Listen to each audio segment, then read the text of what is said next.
does University of Miami have a chance to get James Williams? Definitely do have a chance.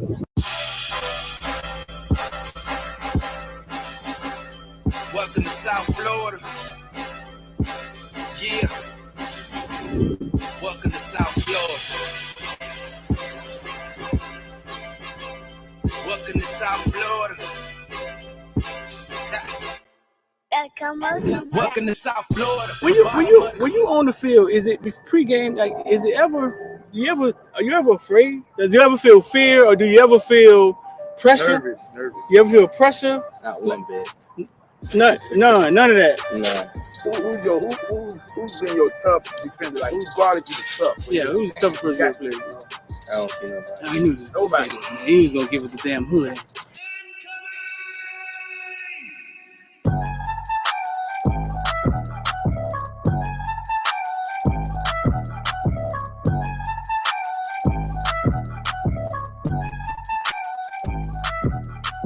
That's what I'm for. I'm a playmaker.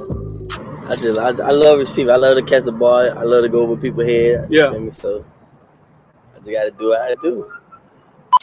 University of Miami, they land you, and then they land the number one. We call him football player, number one player in the nation, James Williams. Yeah. Both playing the same position, right? How do you envision that working? Are they telling you how this gonna work, or? Well, I feel like me and James two different safeties. And I'm more of the ball hogging safety. He's more of the range. He's playing like you couldn't say like in the box, like a striker position, strong safety. Right. And I'm more of the free safety. So I already know in practice that's gonna just build great competition. And when the game comes, it's gonna be easy. That's what's So up. I know we go hand in hand because it's like we're the same person. Right. So he has like his strengths and weaknesses, and I have my strengths and weaknesses. And we're gonna he can feed off of me, learn how to, I guess, be more of the free safety, and then I can learn off of him, be more of like a closer to the box safety. Right. So I feel like we just gonna make each other better. Yeah, James played free safety. He wanted to play free safety, and he was big on that. But James don't never be back at free safety. James be close to the line, the linebacker sometimes. You know what I'm saying? But that's just him helping his team win. That's his chess. Yeah, that's him playing chess with the team. I told him kid. I covered James since he was that big, bro. I've known him all his life. I just feel like every time it's just man on man. If he wins the battle, then that goes to play. He doesn't break on the run, or if this person like doesn't take that step or certain things. I feel like you beat your man every play, and you got the best chance to stop any team or vice versa. Yeah. Yeah. 5-star. Lean loyalty. 6'12", 276 pounds. Yeah. After that, I just started going crazy. Tackles after tackle. Yeah, the first play was like a tackle for loss, like 6. Yeah. Dog, they didn't touch you, like. Like they did. Explain to me, dog. Like, what is that about? Like, how do they not? You 6'5", 300 pounds. Is it something? Is it a swim move or something you do? Like, they don't see you? You're teleporting? What's going on? I'm too fast for it long. They don't realize you that fast when the game starts. Like, I'm gonna be the best player on the field. Like, I just gotta show the world. Like, I'm the true 50. I'm the next 56 up. The next. I'm gonna just go crazy this year. Like, show people like, wow, at 56. Like, show them like I want to take care of my mom. I want to put in a big house, stupid cars, big pool in the backyard. Put on for my brothers, my nieces and nephews, like coaches. I think all of them boys for like having me here at this like position that I'm in now, cause like it took hard work and dedication. Without all of them to guide me in the right path, I wouldn't be here today. So I think all of them for like helping me out. Like, yeah. It's gonna take 3 motherfucking days, and that's why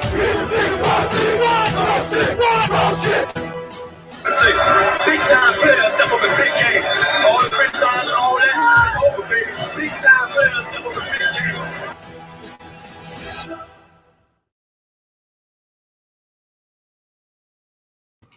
big time players step up in big time games.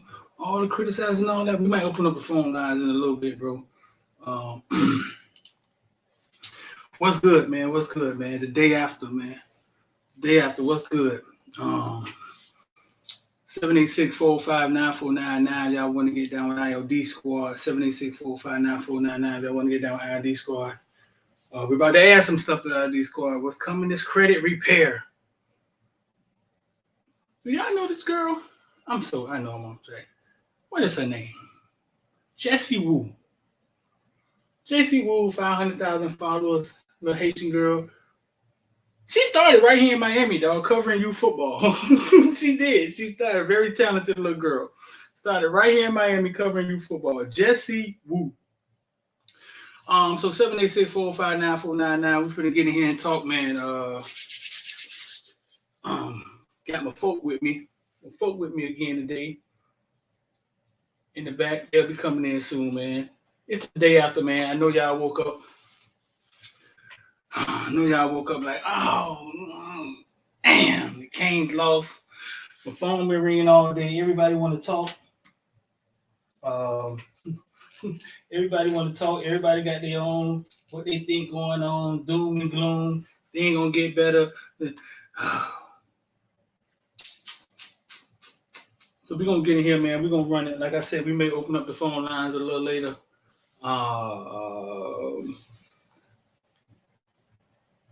And let y'all voice y'all opinion second day, what y'all see. I know some of y'all don't watch the game 8 times.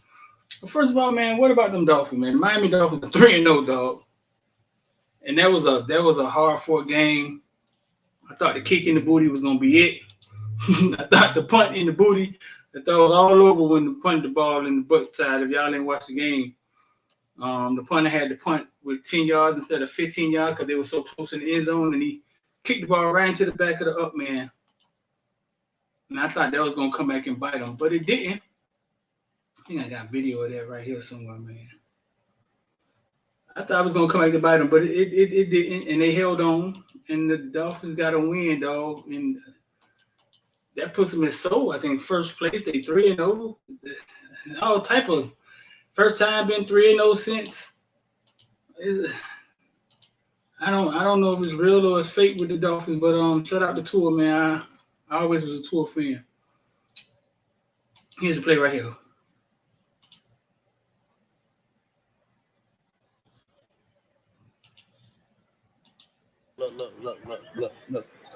Look at this. Somebody come look at this. Look at this. Look at this. Somebody come look at this. Look at this. And this is. They ran out of time in the end, and the offensive coordinator goes chief. Ken Dorsey. Ken Dorsey, the offensive coordinator for the Buffalo Bills. Ken Dorsey was lit. Was Jesus Christ. And I think that happened like in the middle of the game. Ken Dorsey was fired up, lit. So I got Mitty in the back. I got Rich in the back. I'm going to bring the boys in here, man. KB keep coming in and disappearing. I don't know what's going on. Rich, what's up, bro?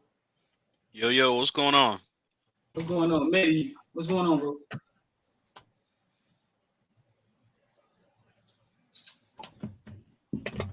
Yo, y'all can hear me? Chill. That made them change the background. That's green screen. No, that's real. That's right. I took the green screen down because I got a green hoodie on. So unless y'all want to see a floating head, I was worth the shoes back there. It's real. It's real. Connoisseur, you know what I'm saying? Connoisseur. KB, that's the type of shit you do when you're in South Dakota. You just start collecting shit. Teletubbies, Jordans. Nah, that's a little bit more. That's longer than South Dakota. How many boxes that is? No, I couldn't tell you. Do you wear them? Yeah. When it ain't snowing out. So you do wear them. Some of them shoes you only wear one time a year. Possibly. Hey, we ain't here to judge me. We here to judge the Kings, right? We ain't judging you, dog. There's plenty of dudes had a homeboy named Williams, just like you, dog. Bro, every Jordan ever came out. We knew when they was coming out. Got them early. It's just a thing, dog. We all have our vices.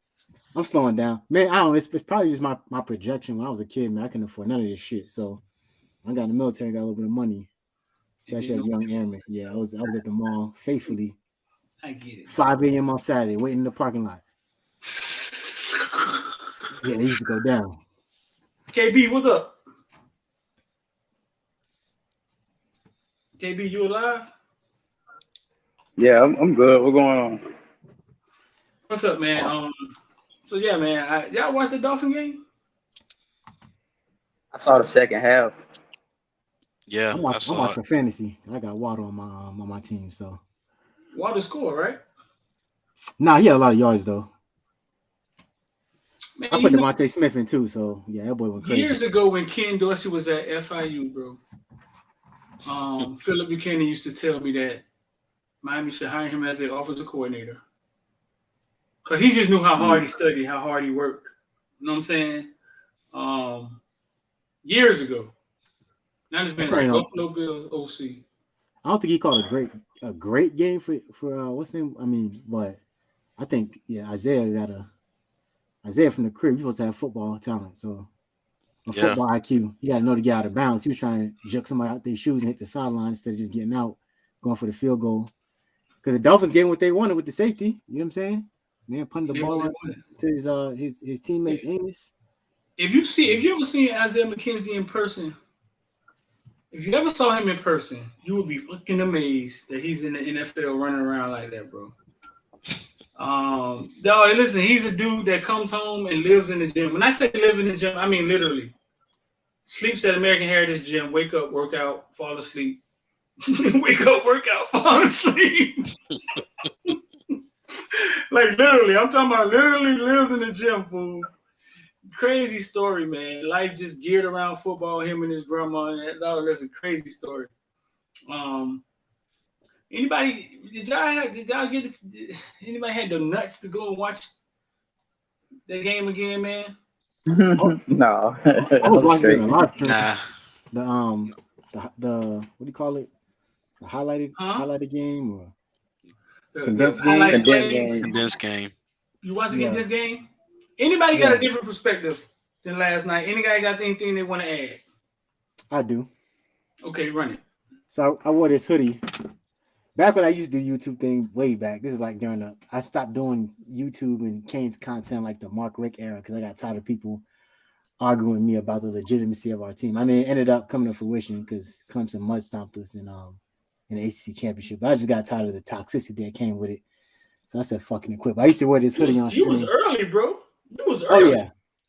Yeah, that was way back. So about the time Khaled was coming out, well, Khaled he was already on, but he had an album coming out. I think it was Suffer Success. He used to always say on Snapchat, I got the keys to success. So someone made this hoodie and I bought it. And I used to come on stream or come on YouTube and talk about it and be like, yeah, here's my keys to success for the week, stuff like that. So I decided to tap back in that bag this week. I'm gonna give y'all 5 of my keys to success. Word to Khaled. We lost all 5 keys. We lost all 5 keys, so no, I mean, well, not to this game, just in general. But yeah, shout out to the fans who probably thinking about this and like my man Dorsey. So explain it. So explain it to him, man. I gotta clear that. Listen, people in the comment section. I think that's my battery, and I just identified it. But explain it to him. Explain it to him more clearly. You're saying that you used to do keys to success, right? Mm-hmm. And it would be going into the game. It would be before the game. It will be before the game. Yeah. But this is more of a general season outlook for the remainder of the season. Gotcha. Things I think it's gonna help for your mental health, your psyche, all of it. Because if you don't, you're gonna find yourself it's gonna be a long year, right? So here's many keys to success. All right, first key. Starts with everybody in the comment section. Everybody going to the games. Everybody on the stream with me. It's the fans. The fan support. It can't stop. Too often in the past, we have an uncharacteristic loss because it ain't the first time, it ain't the second time, it ain't the 15th time.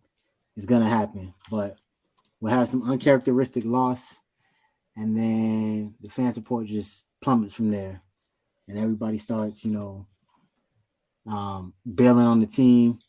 And regardless of if you choose to support or not, it's just something that, from an optic standpoint, not like when the other people was here, their recruiting prowess wasn't that high anyway. So it is what it is. But from an optic standpoint, we got to be able to continue to support the team in the stands because these kids do see that, right? And when they see things like the fans coming alive when Jake comes into the game, things like that, those things speak volumes to them, and they understand that even though the stadium may not be full or at capacity, there's still opportunity for them to show up, show out, and support in any way we can down here. We all know Miami got a shit ton of stuff to do.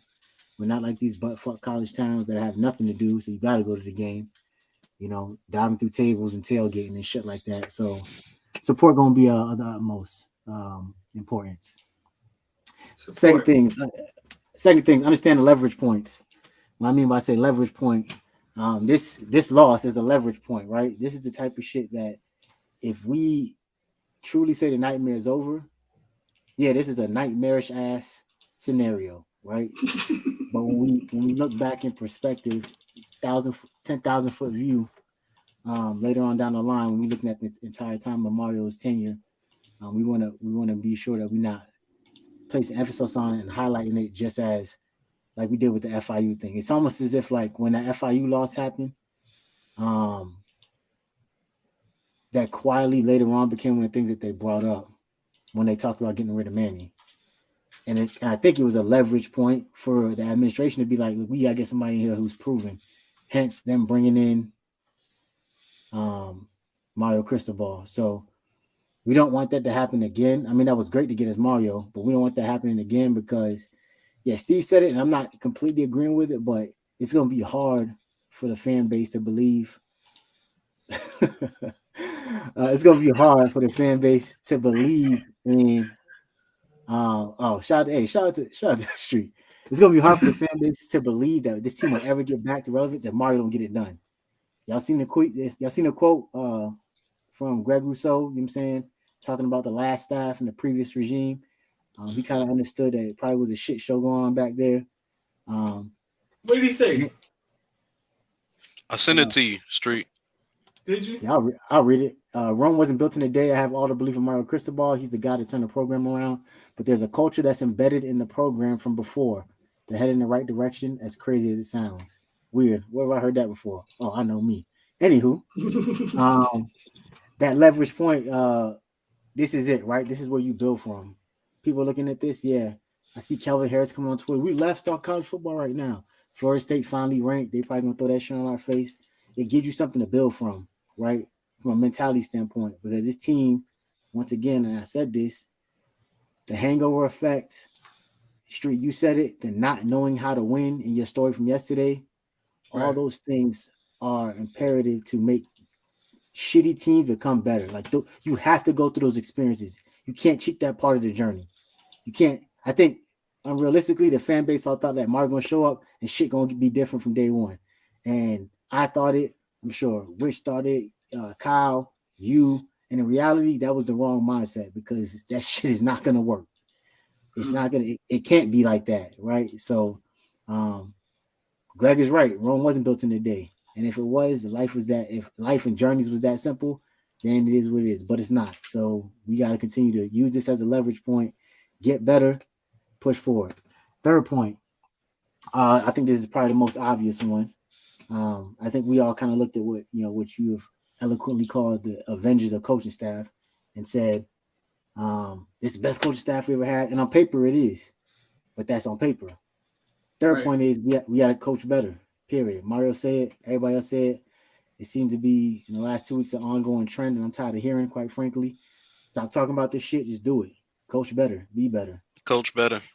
Simple. You know what I'm saying? So the third point is coach better. Better coaching. Yep. These guys deserve it. And yes, there's a lot he has to coach out of the team, and Greg Rousseau literally confirmed it. But I think there's and it's not, this is not a secret, right? If you guys go back and watch the King and Rigoni show with Nesta Severa, he said it. He talked about how after a loss, and you talked to Tracy Howard about it. It's a culture that's been there for quite some time where it's this, we lost, oh well, it is what it is, and then we kind of push and just keep going, like still being mediocre. And it's like, what the fuck? And Tracy Howard got upset about it. Jay's like, yeah, man, I want to fight. I want to fight niggas after the game. Like, I want to fight my own teammates because this is ridiculous. And everybody's kind of just going through the motions. Like, no one's like passionate. No one's upset. You've seen a little bit of Gil yesterday, but kind of like we were talking about with the TV thing. How can Gil talk when Gil ain't get on the field? You know what I'm saying? How can, if I'm listening to Gil, I'm like, what the fuck you ain't even playing? Like, what the fuck you trying to tell me right now? You know what I'm saying? Like, so the leaders got to step up, right? But it got to start from the top with better coaching. Unteaching those habits, unlearning those habits, the last coaching staff, the last regime put them in position to do, and just getting better from there.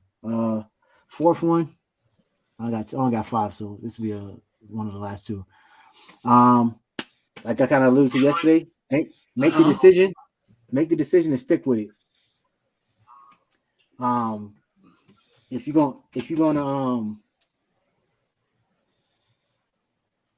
gonna bench Tyler, and accept whatever comes with it. If Tyler decides to transfer, go somewhere else, goes to UConn or some shit, oh well. Like what? The whole back. We've seen it before, and I don't want it to happen.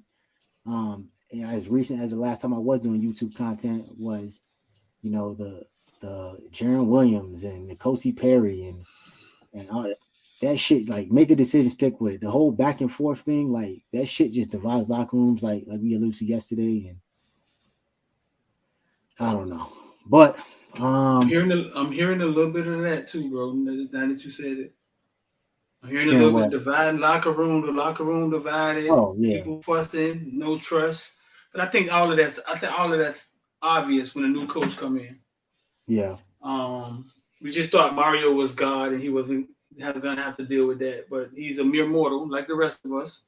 Mm-hmm. Yeah. Yep.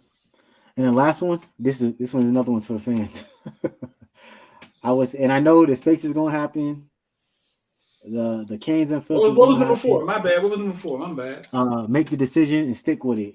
Whatever coaching decision you make, like Mario or whatever, stick to the decision. Don't go back and forth. Don't, because like we know, if you play any organized sport, you already know. If you divide that locker room, that season is shot. It's done. It's still time to salvage it. I know I sound like a coach, like, oh, go son ahead of it. I ain't gonna say all that, but at least to see marketed improvement, there's opportunity to do that. And the last thing, like I said, I know we're gonna still have the spaces. We on social media right now, but I would say to the fans, and people ain't gonna do it. They're not gonna listen to what I'm saying anyway. This is just a recommendation. But if I was them, I would just stay the hell off social media for this season. I think we already put ourselves in a bad position by just basically talking shit to so many different fan bases, different groups in the preseason and before the season started, because we did have a better staff on paper than the Mike Norvells. We was doing everything we wanted. We was owning the fucking recruitment department, all these things, and now by week 4, we unranked. The recruitment class is on the brink of teetering. The same fan base we were shit talking is now ranked 22 in the country, minus all their NIL deals. Travis Jordan looked better than Tyler Van Dyke. Yes, I said it. And we ain't got shit to really show for it. So a lot of that, it was us writing checks that our ass couldn't cash. And now that we had to sign them checks, all of a sudden the rest of these fan bases is piling on us because we brought it to ourselves, right? So you say stay on social media for this season. I would definitely say that. At least, I mean, do what you want to do on social media, but I would recommend stay on social media as far as like hyping up and talking, because a lot of these guys now who was talking, I ain't saying no names, but a lot of them guys who was talking now gotta bite that damn bullet, because they was talking big shit in the off season. Rightly so, right? There was a lot of excitement, everything was going on, but now we got a problem with, having to write that check that our eyes can't cash. So real fast, FTW, tell us something about Jamari Ford. Can he be Isaiah McKenzie on special teams? Y'all remind me to get back to that. That's interesting that you say that, man. That's a good comparison. I'm going to tell you what's the difference and what would have to happen. Cost King, what up, guys? Painful loss yesterday, but I'm happy. Mario blamed myself and the crew. Red zone offense is awful. Gaddis said he didn't know they would defend us with 8 front. Please. Our red zone offense was a problem yesterday again? Shit. Yeah. I saw other problems. No, it was. Getting there was horrific in the first half. You know what I'm saying? Yeah, we always get there, but the actually getting to the line and pushing people into the red zone or to the end zone was ridiculous. Like when I watched that go chest to the ground, hit the hole, not move, and then have to turn his body and then start driving backwards, that's a fucking issue for me. Against Middle Tennessee, it's a huge problem. Yeah, I think they probably need to start changing that front when they get to the red zone. I didn't think about this till y'all said it. They probably need to start changing their linemen. They probably need to start bringing in Cooper and bringing in Sagapolo to get some strength up in there. My opinion. And what's crazy is maybe I'm missing something, but Justice and Sagapolo allegedly are the only 2 guys on the team that can squat 700. Logan been doing it. You said Justice? Yeah, Justice. So Logan broke the school record for squat, and then Justice came back like a couple weeks after and broke it. So from a Justice our weekend, bro. Yeah. Justice should be the guy, and Justice has been in college way longer than Logan Sagapolo. Sagapolo is a true sophomore. Justice is on his 3rd college or some shit, 2nd or 3rd college. Yeah, that's our weak link, bro. He's the after effect. What's the dude we used to have? Garen Justice. He's a Garen Justice guy, right? But Garen Justice, I mean, Alex Mirabal shouted out Garen Justice. They from the same coaching, I guess, tree or some shit like that. Like they both have respect for each other, you know what I'm saying? Stuff like that. So a lot of the concepts for Justice shouldn't be too hard to understand. But for some reason, it was a couple times I see him, I'm talking about literally getting his ass blown, like on his back, like a baby, rolling up, getting off the ground, off the initial snap of the ball. Like that's a problem. I don't know what Logan has to do to actually see the field, but nothing about Justice Oluwashun got me feeling comfortable with him at the guard position. So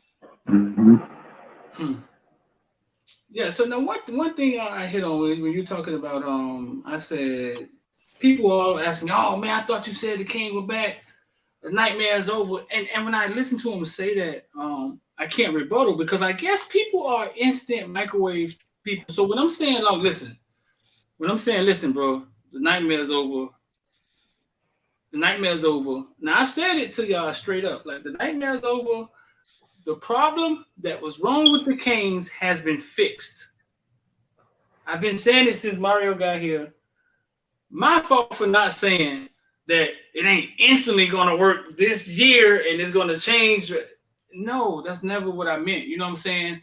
The back end has been fixed. The issue that was wrong with the Canes was support, facilities, money being invested into the program, them caring about the coaching staff or who they hire. That's been fixed. My bad that you guys hear, well, the next time they tee it up, they should be Alabama. And that's not what I meant. So I get what you're saying about people and and people saying, oh man, we don't talk trash and I just get off social media. Yeah, I mean that's that's not what I meant. Florida State has been below 500 for 3 or 4 years straight, though. They can't talk to me till after the season. Like literally. Don't say a thing to me until your season is over. Valid point. Well, because this shit can implode very quickly. Don't listen. That is bad for a long time. Under 500. When somebody told me that, I was shocked. I had to go look and see it for myself. Go ahead, Rich. So I was going to mention a couple different things. Number one is the importance of the fan base sticking with Miami is the fact that nobody else likes Miami. You already heard, Paul Feinbaum talking about, I don't want to hear nothing about the U. They always seem Motherfucker, to be coming back, but he blah blah couldn't blah, this, wait, that, or the other. and He and couldn't. no He couldn't and no wait. one has He said could not that. wait. No one has said the U is back. All you hear is the U is back to work. And I And think you I'm know clear what? about that Super Bowl shit. But go ahead, Rich. I'm sorry. No problem. No problem. The other thing I want to mention is, when we look at programs who are now those top tier programs that we aspire to be currently, we look at Alabama, we look at Ohio State, we look at Clemson. Um, even to the point of some of those teams that are not, the top four, top five, but are very consistent programs like Oklahoma State. I point them out. Why? Because they've had the same coach for probably the past 15, 20 years. And you know what you're going to get out of them. We see that with teams that don't change their culture, like Baylor. You got guys who come in, but they run the same thing. The offense is the same, defense is the same, and it's always a puncher's chance with those type of teams. I believe homeboy over at Cincinnati is building something similar, right? Where the program is going to be the same. And I would say this: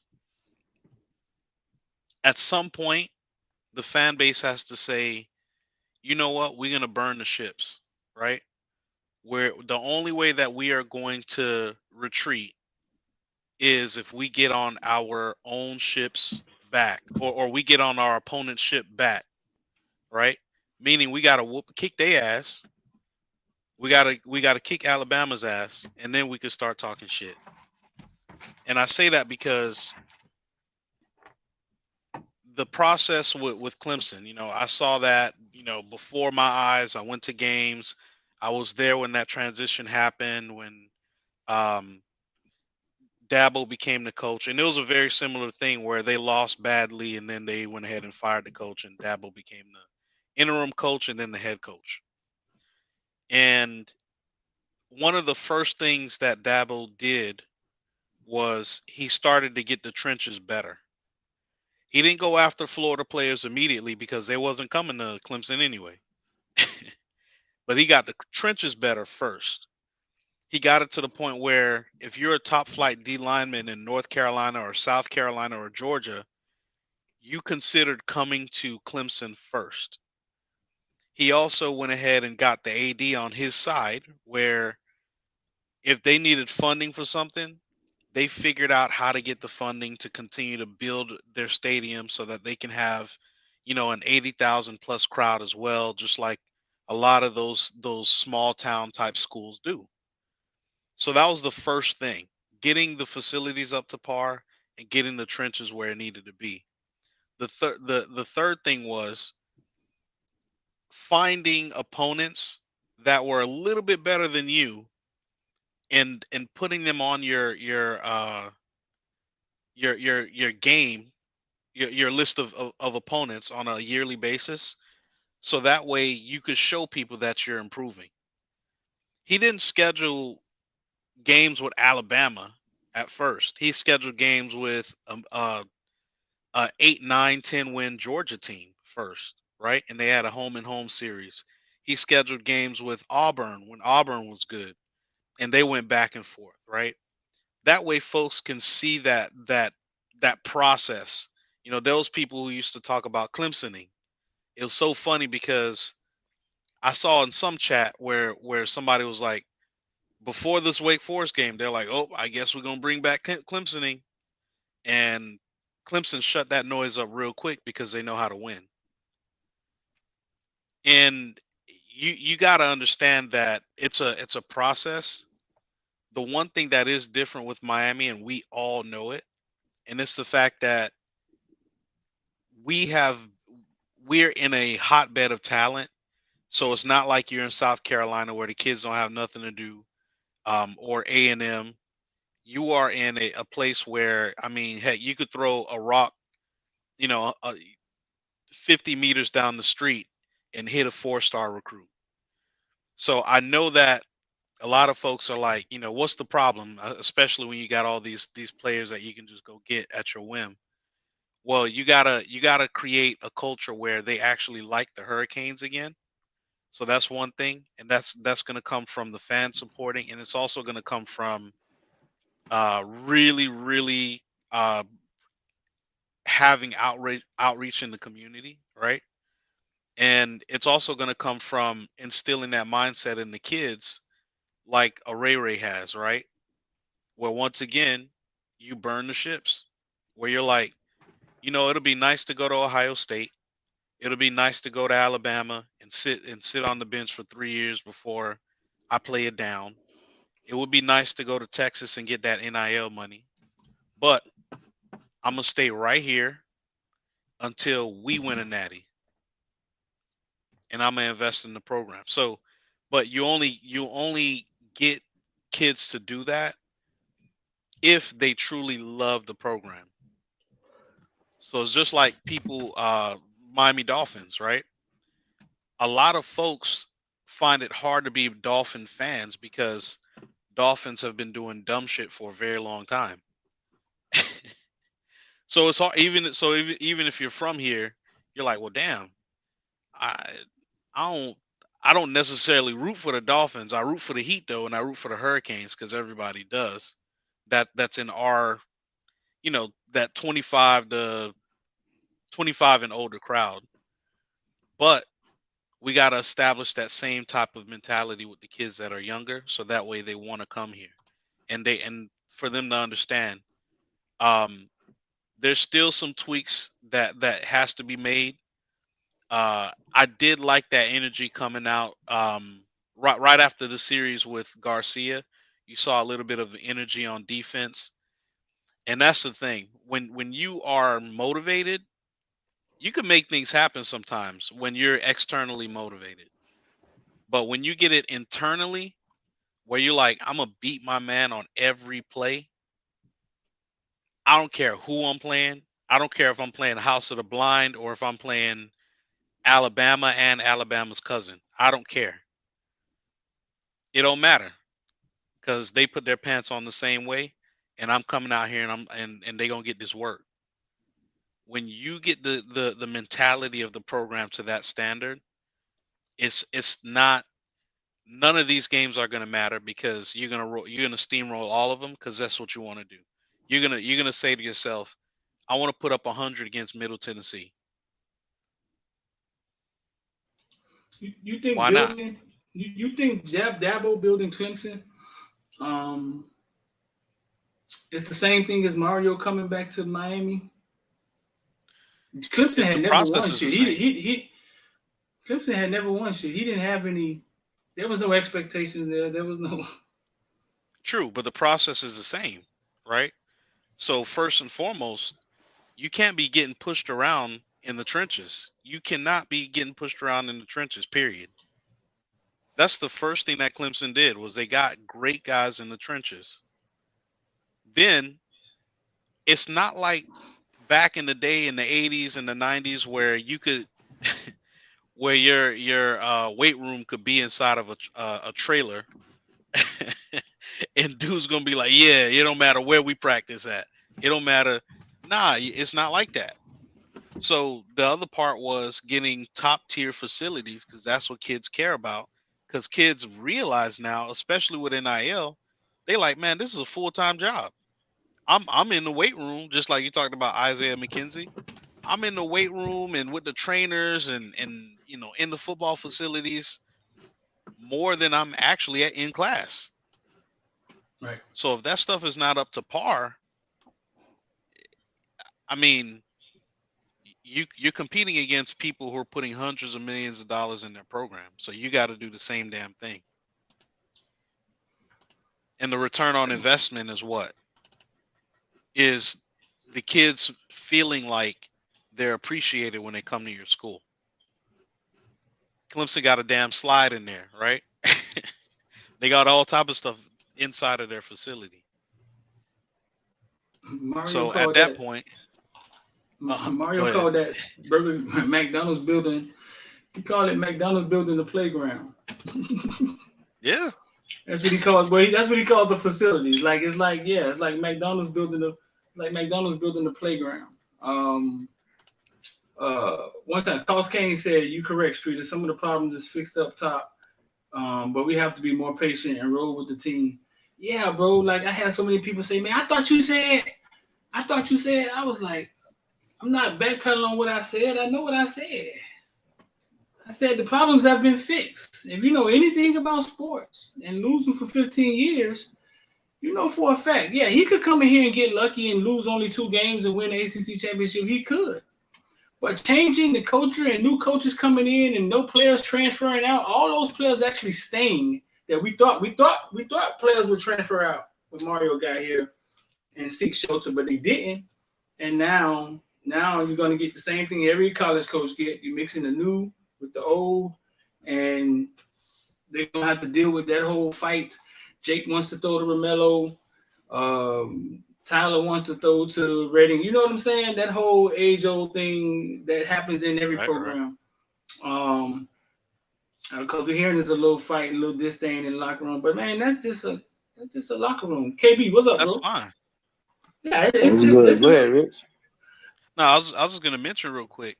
I heard this from Matt Ryan after the Colts game today, after they beat Kansas City. He said, essentially what he was saying is, you work hard in private and you hang loose in public. And he said, I had to tell some of the young boys to tighten up, but you don't want to kill their vibe either. You want them to tighten up and do what they have to do when they're in that facility, because it translates to wins when you're out there and the limelight is on you.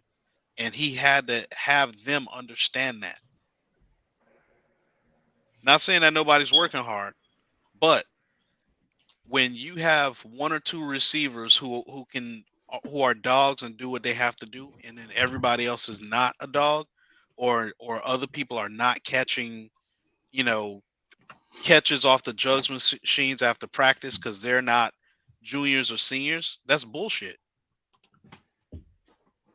That should be the standard for everybody.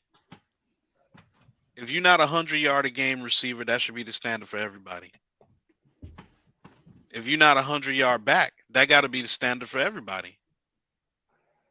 That's crazy. I think the shout out to Sean Rounds, like always. I think one of the more important questions here that we haven't asked yet is, Rich, did you get some rest? He did, Eddie. Maddie, why you had to ask? We saw him get rest. We know he got rest. You heard him get. No, man. You heard him get rest. Yeah, but y'all be quiet. Y'all hear something? Yeah, I got Taylor, rest. you shout out for that too, by the way. Yeah, man. A little bit too much cane juice before the show. Nah, I hear you. As I said, I swear that dude really sound like the dog from Family Guy. Brian. Shout out to Sean Round with the 1999, man. Sean Round always come through, bro. Always. You had something you want to ask? Nah. We keep rolling, keep moving. Jay Garcia, bro. 2 weeks. Do y'all just roll forward, or do you seesaw quarterbacks and do well? We already said what he think. Do you just roll forward? Now you got Jake, Ja'Cory. I don't know if you could ever throw your boy back in if it go down like that. You just roll forward with Jake and scrap everything you did from the spring and the fall. Or do you try Tyler out one more time with North Carolina? 2 weeks, maybe he gets syphilis. Let's just talk about Street. Like, great coaches put their teams in the best positions to win. We watched Nick Saban pull the same guy who was leading the Dolphins to victory today. He put him in for the guy that's leading Philadelphia. Yeah. right? And they both want to be NFL starting quarterbacks. I think they both okay, right? Sometimes you're doing that is doing what's the best for them. If it comes down to it, and TVD can absolutely go to another D1 school. I'm not gonna say P5 per se, but he can go to another D1 school and walk on a team and instantly be the starter, right? Absolutely. Have the right program, have the right situation. And the beauty about COVID is that he ain't got to sit out for a year. He can show up and be that guy from day one. But it's just it's one of those things where good coaches put their teams in the best positions to win. Fuck all the politics. Fuck all the romanticizing. Fuck all the, oh, well, you know, if Tyler Van Dyke wasn't getting the job done, Jake comes in and creates a spark. You don't like that spark, and as soon as the game over, stomp the spark out and go back to what you had going before. It just doesn't make sense. You like the spark, and you burn the rest of the motherfucker down. You ride with him, you give him the opportunity to be great, and that's what it boils down to. So, at this point, Mario will be doing himself a disservice and possibly shortening that 10 years down a little bit if he understands that there's a person on his team who gets the offense that he wants to run better and executes and moves better under him. Because mind you, up to that game, up to about A&M, we were under the assumption that, yeah, we just keeping stuff tucked away in the bag. We're not showing everything. We don't want to put, well, it's week 4. We passed that. And when the offense comes in and somewhat with Jake's prowess can execute it immediately once they come into the rotation, as soon as he gets off the bike, that's an issue for Tyler. And because of that, you can't go back because then you're regressing and then you're shooting the confidence down of the guy who could possibly lead you to put this team in the best position to win. There ain't no hard feelings. Like the emotional shit, I'm over that. That's why we're on here today. This is no longer about emotions. This is about doing what's best to help the team win. And if Jake is that guy, you give him a shot. And you don't bench him after week 1 of him starting against UNC and say, well, he's not. You put him in there, you ride with him. Do mistakes. Jake is going to make mistakes. I'm telling you that right now. Quick trigger. But if he lets that motherfucker go, it's going. If the receiver's there, they're going to get to it. The same way we thought about what's called, but he just does it at a more high extent with other people. That's my 2 The offense looks faster with him at the helm. It really does. And that's going to help your O-line. This was the point that was made to me today. And then we can get KB and Rich out, what y'all think about it. Somebody told me, listen, whether Mario won it or not, it's a goddamn quarterback controversy. After watching the team energy, the fans' energy, like whether he won it or not, he got it. KB, Rich, KB, what you think? What you think about it? And then we'll get Rich. I think you have to. I think his one more chance was coming out after halftime and having that drive. And he couldn't shake it. We do have to be careful though. I get Jake coming in, and getting the team pumped and getting it going. But 2 things. Number 1, the backup is always everybody's favorite player. And 2, we have to look at the offense looking faster. We were down by so much. We had to start doing a little something, a little something different. You know what I'm saying? Now, maybe they were trying to go faster, go more down the field, and TVD just wasn't giving them that. But, it's just like we got to be careful. We can't just automatically assume, it's just Jake. It's all about Jake, whatever. Even all that being said, yeah, Jake needs to start against UNC. He need to be given the whole game unless he's just ridiculously atrocious. I don't want a quarterback controversy. You got to find a guy and ride with him one way or the other. You know what I'm saying? Everybody got a leash. So you got to let Jake play. and let him reach his leash. If he reach it, he's reaching. If he don't, he don't. You know what I'm saying? They don't need to be short. They don't need to be long. They just need to be obvious. Can he get it done or can he not get it done? But I think I don't, for the sake of the team and everything else, I don't think it's fair that you go right back to TVD. Like what? I don't know what he's shown to say, hey, he gonna shake this or this and that, yada yada yada. Man, it's somebody. It's time to make a play. Somebody got to make a play. He ain't making them. Let's give Jake the opportunity. I don't dislike either one or pick one over the other, but we just got to see what's going on. And right now, I think we need to change, not just for the sake of change, but the fact that we know we got a good quarterback, behind them. So I think you got to roll with Jake. I do want to point this out. I want to point this out real quick because the fundamentals that TVD did not show, just simple things like throwing your guy open, also throwing to either the sideline or between the receiver and the sideline, things like that. I would almost have to say this. Do you think that it's important for quarterbacks, especially in practice, to always be practicing footwork and fundamentals and just going? It's like just like going back to the drawing board, just like you want your linebackers and DBs to practice tackling, right? Is it important for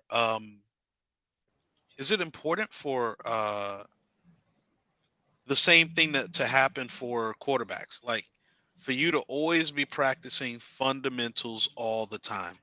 Because I don't think that,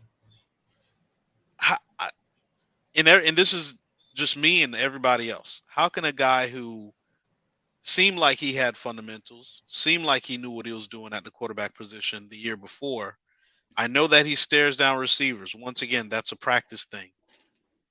Are these things being focused on in practice so that the quarterbacks can come in and improve, or always practice those fundamentals? So Well, yeah. I don't know. Well, they have a quarterback coach that's standing there every time they throw the ball. See, I'm gonna tell y'all a quick story. Eduardo Clement once told me he was so mad at Ice and Booker T when he got to college. Now, Eduardo Clement was part of that offense at Booker T where they would just spread it out and the shit was fast and they would kill people. You know what I'm saying? The offense looked like it was like bam, bam, bam. Right. But he said when he got to UM, he said he realized he didn't know football. He said, and it made him angry because he wasn't taught real football, how to block, how to do these things, and it was good enough to win in high school, but it wasn't what he was going to see in college. TVD, those things that you're saying that TVD had, nobody checked for him. He was in an office that was allowing him to do something simple, and he excelled at it. Gaddis got here, changed the system, and asked him to do something that more traditional quarterbacks do, I guess, on a higher level, and he failed at it. So his mechanics wasn't great last year. He was just asked to do something simple. That's, I believe. KB, you the offensive, you broke Lashley down like, you know what I'm saying? Like, that's exactly what, you know what I'm saying? That's exactly what I got out of it from talking to Malik Rozier yesterday, from talking to KB late nights, that he just was asked to do something simple, Rich, which worked. And the question is, do something simple, which worked, that wins, or, you know what I'm saying? Like, how can Lashley make it simple? How does Gaddis still make it complicated? And why? What's the purpose? What's the goal? What are we trying to achieve, KB, right? Right. That's the question. Right, yeah. I mean, so yeah, I don't think his mechanics were checked. That's what I kind of asked Hayes last night. Hey, well, listen, all you gurus, like we couldn't see that TVD was doing XYZ, you know what I'm saying? Just XYZ. Like just X. He was just Xing and was succeeding at it. But I guess when you winning it, I mean, it cures everything. Well, we wasn't winning, but I guess when you lighten it up like that. We was winning though. I mean, we lost some games, but yeah, we started winning. We was fighting for the coastal and all that stuff. So you're right. Once you Yeah. win, everybody, all that stuff goes away. That's why a lot of people don't like talking to me about sports or football, because even when we win, when I see some shit I don't like, I call it and I say it, and because it's gonna come back to get you later. And I think that's how coaches think. I know that's just how I think. I see the things and I want to snuff out what's wrong right now, because it's gonna come back later, even though you won this game. But fans don't like this. They don't like to see or talk about that kind of stuff. Now, what Rozier pointed out, I didn't notice, and so that's why I told you last night. I'm glad you went and asked him, because that's what I wanted to get somebody's perspective, from somebody who a quarterback that knows and shit. And man, that was a lot for me when you know what I'm saying, when he said that. I'm like, well, damn, it's like TVD had what, he got one read and one check down last year. Now you got a whole field of survey. Not that you have to go through every single read, but it's a big difference from pre-snap. I'm going here. If it's not here, I'm going there. Now it's a little different. You got so many options, and you ain't never had to do that before. That's why I'm not down on TVD. I think he's salvageable, and I want him to be salvageable. It's just that you're not gonna be salvaged on our time, not as a starter, not when we trying to win some shit. For the people who just get in here who wasn't in here last night, y'all hit the like button for me and share. 786-405. You want to get down with IOD Squad, text us. I'm gonna put the link in the comment section. What he talked about is before the game yesterday. And if you hear a smoke detector, it's mine. I'm like Mario. I'm calling in here, man. Listen, my smoke detector, the battery is out. It's my fault. I should do smoke detectors better. I'm taking responsibility for the smoke detector that y'all hear. It's mine. Listen, I talked to Malik Rozier before the game. Talked about NFTs. Then we got on TVD, and he said, "Hey, listen, TVD, look at his feet. We got to go into the game. Go in the game. Look at his feet. This was yesterday for the game. Watch his feet when he's processing, going through progressions. His eyes turn or his head turn, but his feet isn't moving yet. And we're trying to get him to move his feet also. That's something we're working on with him. That's kind of why the ball comes off his hand, I guess, a little weaker and things of that nature. So I asked him, so why was he so successful last year? And he said because he didn't have to go through any progressions. It was one side. He was saying height, and the play was going down on one side, and he didn't have to do what Gaddis them are asking him to do. In the press conference after that, Mario was asked, why does TVD look so different or something of that nature? And he said it. The scheme changed. And it sounded like he wanted to elaborate on it, and just like the scheme changed, and he's not capable of doing what they're asking him to do. So that's what KB is talking about. I used to get upset at the Elite 11 because I thought it was an overrated event that just basically was used to strengthen kids' commitments and recruiting classes. But now I realize the importance of it and why that quote unquote fraternity exists, because that's when you start, because every time you see these guys eventually play their college careers and go up to the draft, they always seem to go back and reference it. You know what I'm saying? They talk about it when they come back to the camps later on. They always address like, hey, this guy is a 2011 Elite 11 alumni. This guy's a 2014 Elite 11 alumni. And I was like, why did that matter? But then you start to see that there's intangibles that people have that get selected in that fraternity, and the competition is just identifying who is the elite of that group and who is just, well, they're all elite. It's 11 of them. They're all elite, but that's why they have a competition to see who is the best of the best, right? And then you kind of see it. If you pay enough attention to it, you kind of see it translate. I don't think Tyler was an Elite 11 quarterback, unless I'm wrong. I don't think so either. I don't think he was. But man, like some of y'all in these comment sections is weird. Like y'all open to to have your own, but y'all just weird. Like, why are y'all in here? Like, anywho, Man, what was that, No, bro, I dog? noticed. No, he's right because I noticed the shit too. But fans are fans, so I ain't really say yeah, I'm shit. just But I lost noticed it. about like you can be on your team is ranked now. Your team is looks like they trend in the right looks like emphasis on they trend in the right direction under Mike Norvell. Why the fuck are you in here? Like, what do you gain from being in here? I'm confused. You understand? Like, you could be Getting you enjoying to your react team, like that. Getting you to react enjoying like your that. team. Yeah, pretty much. I'm not turning up. Like, it is what it is. It's just weird. Like you could be on. Is there just not enough like spaces or places for Well, Florida no, State I fans to I be? I, Am I I missing understand. something? Look, I understand the Florida State fan being in here to troll. What I don't understand is the Miami Hurricanes in here envying the Florida State team. I'm like, what are y'all talking about? Y'all like, we can't get it right, and Florida State got it right so fast, bro. They've been under 500 for like 5 years. What are y'all talking Yeah, about? for like the They Show past just of 20 almost hands. years. lost. They Show just of hands. almost lost to South Florida. Which Hurricane fan want Mario first 2 years to be under 500? This is a show of hands. Right, Like, are dog. you Like, serious? it's Like, ridiculous. It's like yeah. saying like people are saying like stuff like fire Mario ban already and FSU rebounded quick. It's like first of all, you're weird because you named yourself after a wrestler that's not you. That's the first thing. Let's be clear. Anybody who names themselves after another man, you got serious issues that go far beyond college football. Let's just keep it a stack, right? Secondly, it's like I'm just confused about. I'm never going to talk bad about the program. I'll talk about bad performances. I'll talk about when people just need to get benched or changed, like because it's not bringing success to the program. But I'm just lost on like, why are y'all in here in a Canes?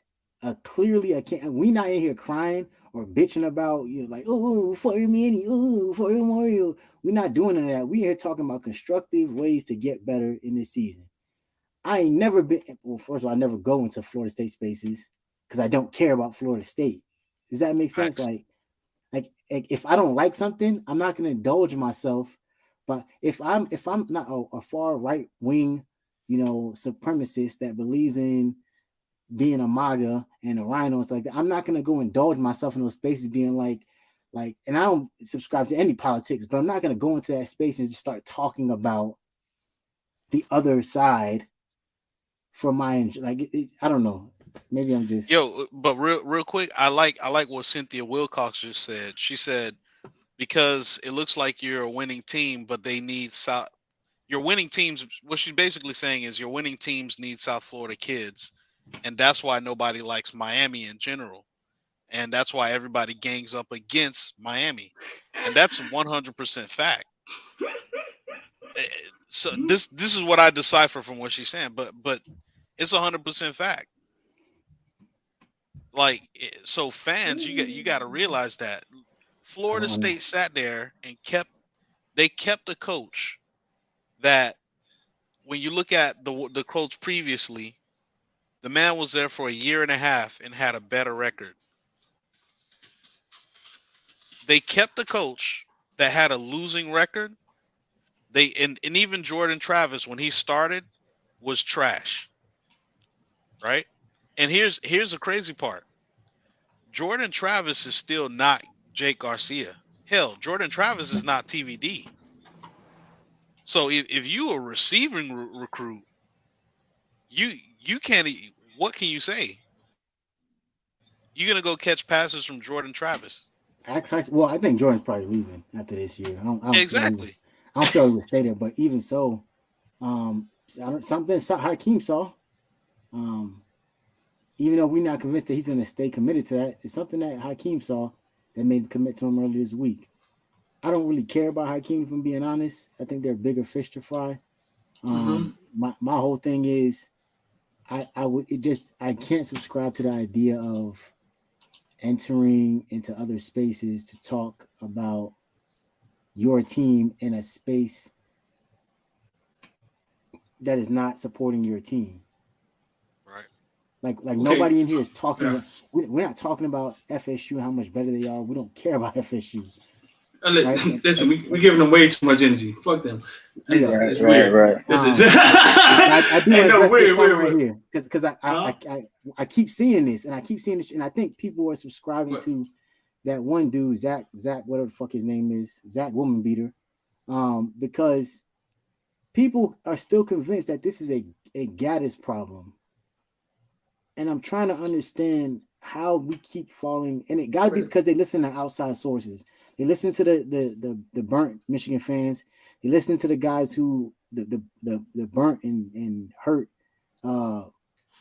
Oregon fans, because I can't understand how someone can watch someone on live TV overthrow a wide open receiver and then say the person who threw over said wide open receiver, it's not his fault. It's a guy who is in a booth above the stadium looking down at you overthrow said wide receiver. That person has a dedicated quarterback coach. He's coaching 3 people. The coach is coaching those people from the sideline as the quarterback coach. Another quarterback comes in and plays significantly better than the guy who overthrew the receiver. Help me understand how that suddenly becomes the coach's problem. One second. Music City Kane says, listen, I'm a Garcia guy, but TVD didn't do enough to lose the job yet. Music City Kane didn't watch the game yesterday. You got to watch the Middle Tennessee game, Music City, dog. Watch it. ESPN, YouTube, some of that shit. This is more of a coaching issue. Garcia would have the same problems as TVD because it's offense. Garcia would have the same problems as TVD because it's the offense as a whole, not the quarterback. One second, Kyle, and I'm gonna let you run it. And I put up the Florida State stuff, man, because I wanted y'all to see the Florida State next 3 games is Wake Forest, Clemson, and Miami. Norvell first year he was 3-6, 5-7, and now he's 4-0. Bro, listen, I guess I've been investing for too long because my patience is like, if I was a Florida State fan, I wouldn't say a fucking thing. Because like we've been bad for too long. And you know what's crazy? They watch. This is the funny part about college football. They watch Clemson get taken to the edge. Like that went to overtime and came to a last second pick by Sam Hartman. And I really truly believe that in their minds they feel like they equal up. Like they think that like oh yeah, we about to do Clemson worse than we did. And here's the thing. They got stats to support it, right? Per I think Pro Football Focus, Jordan Travis is like the number 2 efficiency passer in America. I think he's like number 2 in yards or something like that now, or something crazy like that after what he did last night at Boston College. And I get it, right? When you believe in your team, you're supposed to think those things, but like I really honestly think that in the next 3 games, I won't necessarily say Miami, but in the next 3 games, they about to get, at least 2 of them, they about to get taken to the woodshed. I think there's going to be a legitimate, like, I'm going to leave it alone. Once again, too much energy. I'm going to leave it alone. You on mute, Street. So, y'all hear me now? Yeah. Yeah. So, patience. So, here we go, Kyle. So, struggling in the red zone. Struggling in the red zone can mean a lot. Let's be devil advocate. 2 plays I remember. I remember Mallory being hit in the hand on the red zone and hit him in the hands, and he dropped it. I think Jake threw the ball. I know TVD for sure threw the ball in the ground one time on that down and out in the end zone. So when we start talking about struggling in the red zone, right? It doesn't mean the plays aren't working all the time. You got to look at the execution and what's happening on the field sometimes. Yeah. Yeah. Cal, what you I think gonna say, Cal? I forgot what I was gonna say then, but you were talking about Jake in the offense in this comment. He's saying the same thing gonna happen to Jake in the offense. No, he was really you cut off Music City Kane like I was going to, but about what he was saying or whatever. I understand where he's coming from, but like you got to watch the game yesterday. He did enough to lose the job, bro. Like seriously, he hasn't. And it's not even just about how bad you're playing. It's that dude, you made like Coach Hayes brought this up last night. The man is drowning, and you may get him to a point where he's no longer salvageable. So sometimes you do have to pull a guy. And it's not just because it's not necessarily that, hey man, you suck or whatever. He's obviously not comfortable with what we're doing. The season has started. We can't just go back and scrap the playbook. So what's the next best thing to do? We have to remove him from this. This situation is toxic for TVD because he's doing this in real time. He's still trying to learn this in real time, get his rhythm in real time. We don't have that kind of time to wait for him to do that. So you know what I'm saying? You have to pull the young man out. You can't just sit there and let him drown. And so the place that he is, whether it's in his mind or in his play, is enough for him to be removed from the starting job and let Jake come in. TVD might need some more practice reps to be sitting. Maybe he can see the game better on the sideline, whatever it may be. Something's got to get better with TVD, but it's not gonna happen in real time with him on the field. So yeah, he needed to be removed, and whether that be for a game, for a week, or for the season, whatever it may be, he definitely needed to be removed. Right. And I'm seeing some comments in regards to the defense. With the defense, it really boils down to the guys who we did not get. So I would say that part of what's going on is you can get guys who have the prototypical size, but some guys do not. Some guys don't cover the same. Some guys are not fast enough to cover fast wide receivers, and that comes down to look at what Michigan State coach did his very first year. How many transfers did he have? Right, Damn near 40 something. 70% of his team was brand new. He just said we just get new people, period. And I really think when we start talking about our secondary, I feel like they're being coached well in the secondary, but I feel like there's certain coverages that you gotta put your defense in because of trying to make sure that you don't get exposed in certain areas. So the only thing that's going to alleviate that is going to remedy that is different personnel. Period. I don't know if that's 100% true. For some like so getting beat deep, giving up a 98 and listen. I'm willing to say that the majority of receiver rooms are faster than cornerback rooms, or DB rooms, or what The have you. majority. The majority. Right. So it's not us lining up and man, somebody was saying it last night, like this guy's too fast for Ivy, yada yada. That comes into a place when a dude does a drag or something like that, or he puts a move and he's going across the field, and I just can't catch up to that, right? And I can't double that or whatever. When I just line up and I run down the sideline, that's your dumb ass not doing the right thing. Whether it be you weren't able to get a hand on me, whether you didn't give me enough cushion, whatever it may be, you will not beat me right down there on the sideline just running a go route. That's stupid. No. You know what I'm saying? Unless I'm just up there bumping you, knowing damn well I'm slower than you. No, let me give you your cushion or whatever. So things like that can be alleviated by you have to know your personnel.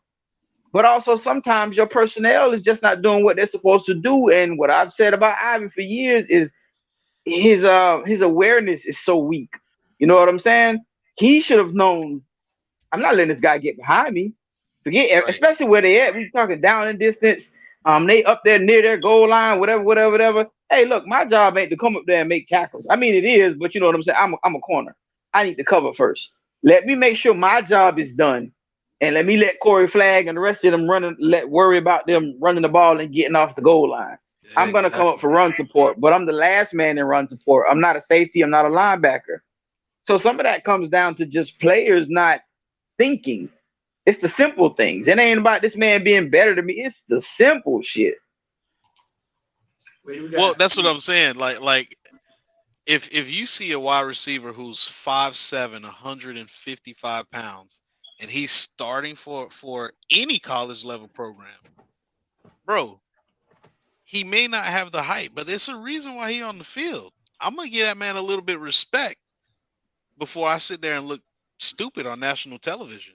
Maybe I'm different, but Not my really. mindset is Not really, Rich, because I heard that mother only had 2 catches before the season started, before that game started. Yeah, my mindset is that he couldn't do that against James Madison. They got some of James Madison. I don't give. Look, let's be clear. I'm roughly the same height and got about 50 pounds on him. I don't care what you say. I play corner. There's no way I'm letting him line up in front of me in man coverage and run past me on a go route without me putting my fucking hand through his chest. Hands on him. Yeah. I will try to stop his heart and give him a heart murmur before I let him burn me down the field. That's just not happening. So, in my humble opinion, I think that we're giving these guys a little bit too much credit, right? I honestly believe the hangover effect is real, and it looked like it from the coaching staff down. There was a belief that they let these guys off the hook. Not a Middle Tennessee State, A&M, and that hangover effect carried over to the point where guys who were routinely doing these things the week before, people were talking about on Twitter how we let go of a TV, we let a DJ Ivy masterpiece go to waste, right? I mean, in reality, he only had 2 pass breakups, but suddenly, you know what I'm saying? Suddenly, and what did I say? I said this in the space. I said we was waiting for this to happen. We was waiting for a Corey Flagg and a DJ Ivy fuck up. I didn't think they were both going to come in the same game against Middle Tennessee, but we were damn sure anticipating it. And so we had to do something. We had to get back to the drawing board. It's a bye week, like I said. Could have come at better times. In the past, I am terrified of bye weeks because the team come out as slow as they did in this game. Right. Now, this team is going to give us an opportunity to look better. It's going to give the coaching team, the coaching staff, players, everybody a chance to clear their mind. Like I said, please don't regress and go back to TVD. I don't care how great he looks in practice. I really don't. Give him an opportunity, Jake Garcia, an opportunity to lead this team. Period. Somebody just said, "Where you calling from?" I would have PI'd like a mug. Miami, man. E1, you live in Miami? Yeah. You got a question? You got something you want to say, dog? Nah, I was just on the Ivy side. I think at this point, he done tricked so many staffs. I think at this point, whatever he do, we got to put it on the coaches for him being out there. Because he done been, we can't blame it on coaching because it's been, 3 staffs now? 3 different cornerback coaches? Yep. I think. Good ones, too. Right, so I think whatever he do, it's on the staff. We can't, it's the players is they responsible for their assignments and all that. But if he getting beat, that's the 3rd time this year he got beat deep. So we can't blame, at some point we can't blame it on him. He's still on the field. Unless everybody behind him is just bad. E1, you know the thing, it's not that bad. It's they're young. They still getting developed. And you know what's the crazy thing, E1? DJ Ivy one of them guys that will somehow make an NFL roster. Oh, yeah. And then someone will get their hands on him, and this motherfucker will fuck around. I ain't gonna say he's gonna be an all-pro, but he will have a steady 5-year career in the NFL. And people be like, what the fuck was that in college? I don't see it. The brain isn't there. I don't see it. I see him getting drafted. I see him maybe getting drafted or he's not getting drafted. He's going to the NFL in some form of fashion. Yeah, because I don't see him staying for 5 years. Yeah, I don't see him staying for 5 years. The brain work is just not there. I just don't see. That's just me. I'm sorry. Yeah, he will be an undrafted free agent, and then and somehow, I don't know how, but somehow he will make it. He'll probably do something crazy at the combine. That's going up the calls. He ain't gonna get drafted. If you tell me Charleston Rambo couldn't get drafted and he balled out at 2 D1s, ain't no way in hell DJ Ivy getting drafted. But he'll definitely make some plays or he'll make some moves. He'll probably end up going to the. Did he go to Senior Bowl yet? No. Nah, he can't. Yeah, you got to be draft eligible. Okay, he gonna go to Senior Bowl, and someone will get their hands on him. Be like, man, this guy got potential. He gonna end up being somebody drafted free agent. Some DB coach will get their hands on him, and I'm telling you, he's gonna end up having at least a 3-year career, a solid 3-year career. Because they're gonna see 6'2", long arms. Exactly. Workout warrior. He gonna make.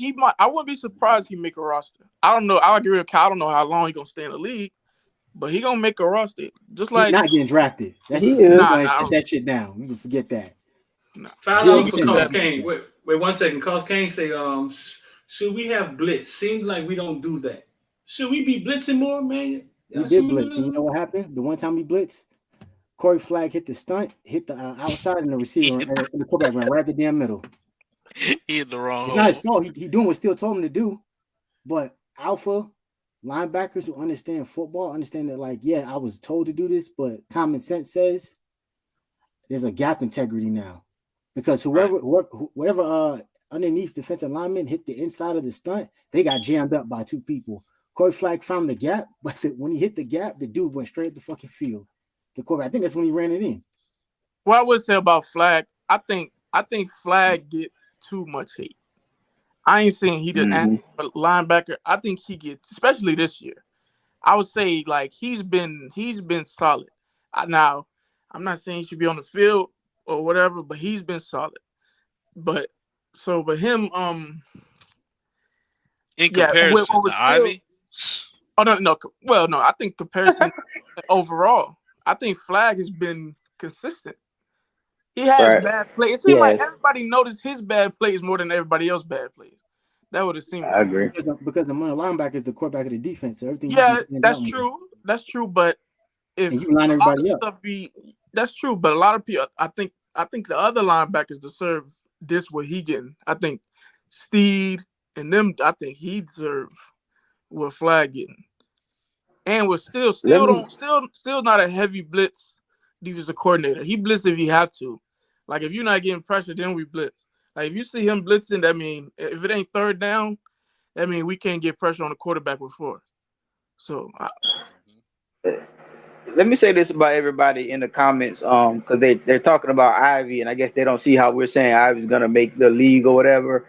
Or even I'm telling you, if Ivy finishes out this as a starter, don't be surprised if he does actually get drafted 6th or 7th round. I'm telling you.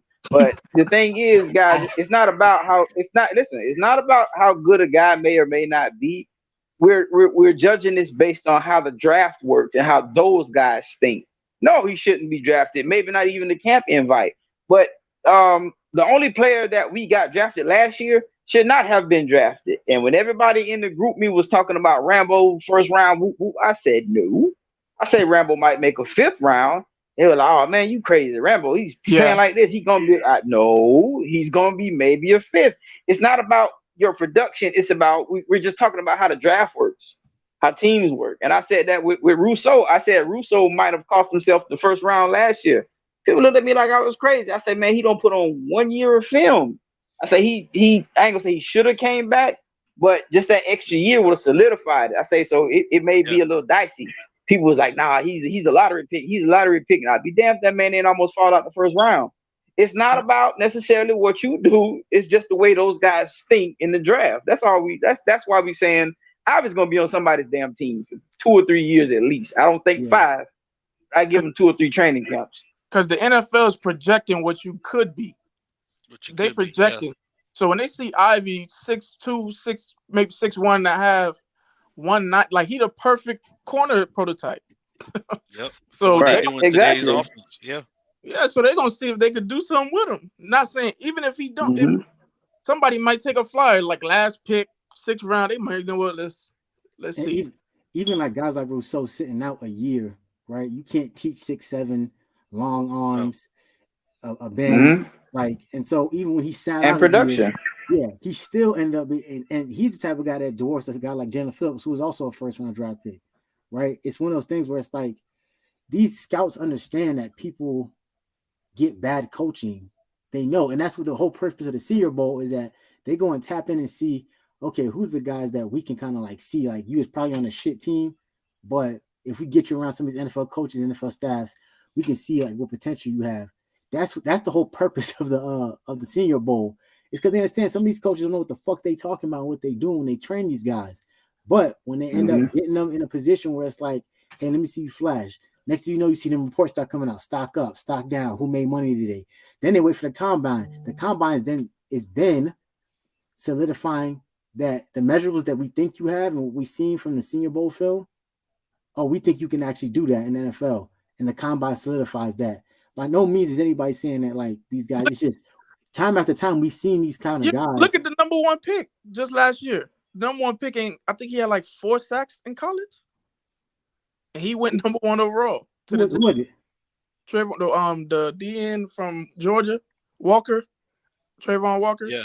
Oh, number 1 overall. His combine was fire. Right, right. The combine. It's a DN from Penn State that left. He had no sacks at all. He went to the combine. They athletes, so they great athletes, so they taking chances on them. They feel like if they projected in 5 years, and they thinking they're gonna be special. Right. Yeah. Because that truth be told, I've seen Ivy make more plays than what's his name, Ford, and Ford was our only pick. Yeah. Somebody said the conversation shouldn't be about whether DJ Ivy will go to the NFL. The conversation should be, why aren't we talking about which players will go first in the draft? Why aren't we talking about which players will go first? People find shit to complain about, bro. Let's keep rolling, bro. For real. Why are we talking about which players will go first in the draft? They have their ideas. I used to just want to sit here and see us sit in our own misery or something like that instead of talking about things that is actual tangible and has some type of actual relevance. Because DJ Ivy, DJ Ivy and his inability, like I said, we saying that because we've seen it before. We have always seen guys who, for some reason, here at the school don't necessarily produce as much, which is a far drop from what we used to, where we put out first rounders in large amounts. We see guys who end up not being great in college and then end up going to the NFL and having a solid 3 to 4 year career. Just what it is. Yeah. KJ Osborne played 1 year at Miami and just won the Vikings a game today. Yep. Somebody said Streeter, Melo Brinson, a non-factor, Streeter. I know, because the rest of the wide receivers tearing it up. I'd be glad when Melo get on board. Because the rest of them boys on 5. It wasn't for Keyshawn being able to run back kicks. Shit. You see how that worked, though? Yeah, and Melo be on the field a lot, and I'm just like, why is this boy not getting targets? He was on the field. Him and Latson was playing a lot more than the other weeks. Yeah. Like I said, when this team was fighting from basically down 3 touchdowns, them targets and them completions, like they start getting, we over scrutinize them, but in reality, your whole game plan off. You just try to make a play. But don't we see that now that you say we see the Jake get in the receivers play well, right? So if that's the case, why did Mario, like, I feel like he was talking down on the receivers the whole camp, basically. They all were. That's what I'm saying. Yeah, so maybe like Streeters say, like they use the media to put out what they want, especially Mario. Like he tight with the, you know what I'm saying? So I don't know if he was talking down on them. I wouldn't say talking down on them. Like I think because y'all don't hear enough, y'all don't see enough. Whatever they say, you guys take as the gospel. You're right, but dropping passes, and then you take that and you stretch it across the whole practice. I don't think he was talking. I don't think he was talking down on them. I just think they at one point they were dropping passes in practice. I mean, but it don't take much. It don't take much for people to think that. Jakari Gregg said, "My boy Latson showed up." See, and this is the confusing part for me. And listen, like, y'all in the comment section, y'all got a right to say whatever y'all want to say. That's why y'all here. You know what I'm saying? Y'all help the show, whatever. But my boy Latson showed up is weird to me because obviously TVD chose to target Latson like Wednesday, Thursday. He was gonna throw the ball to Latson. Whatever. I think him and Gaddis, they developed. Listen, man, this is your safety valve. If you can't see what's going on for the play start, go left. You throwing it to Latson. You know what I'm saying? Throw it to Latson. Somehow they kind of came up with that to be his safety valve, or he came up with it on his own. But my boy Latson showed up. That's weird. All he did was gave Latson opportunity, and he caught the ball. I think because remember in the press, the interview during the week, then TVD said they was gonna mix a little what they did last year. So I think that's with the outside routes to the perimeter. Yeah. So that's what I think. Yeah. That is offense is middle of the field, then out. When TVD with Lashley was outside, then in. So I think they probably worked on that all week with Latson and developed that. Even though I'm not as high on Gaddis, I can't say he's been the main problem. We can't let him off the hook because it's some stuff that I'm like, this ain't right. But I think we got to give him a chance to see a quarterback that can execute his stuff. So That's all I'm asking because were we on Lashley ass like this? We wasn't on Lashley ass like yeah, this. street. Nobody but me, goddammit. Inside We was not on zone. Lashley ass like this. Not after 4 games. No, I think we gave Lashley a whole Hell season. no. Yeah, right. That UAB, you remember that UAB game that UAB game, and this is the thing too. Like I won't let Gaddis off the hook either, because that UAB game, it was the same shit, and everybody was like, "Oh, it was UAB, we holding off our shit, whatever." Woo, woo. And the same thing with Gaddis. Oh, it was Bethune, we holding back, and I'm just like, man, I don't be wanting to hear that shit. Like, man. Like sometimes a spade is a spade, bro. Hold on, E1, give me a second. E1, hold on, give me a second. I'm gonna bring somebody else in here. 1 second. Ali, where you from? Where you calling from? Ali. That boy went away for a second. Yeah, all right. So I don't want to have a bunch of people in here. So when somebody else come in, I'm just gonna, you know what I'm saying, switch out and to get their question. But what you was about to say? Go ahead, bro.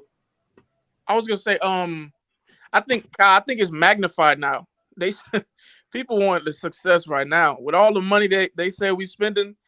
Any little mistake that happened now is gonna get turned up now. Like, so everything gonna be magnified. It could be a little like the playbook. When Lashley, they was like, "Oh, we wait until the playbook." They was like, "All right, we're gonna see." Now they like, "Man, we ain't trying to hear that." True. So,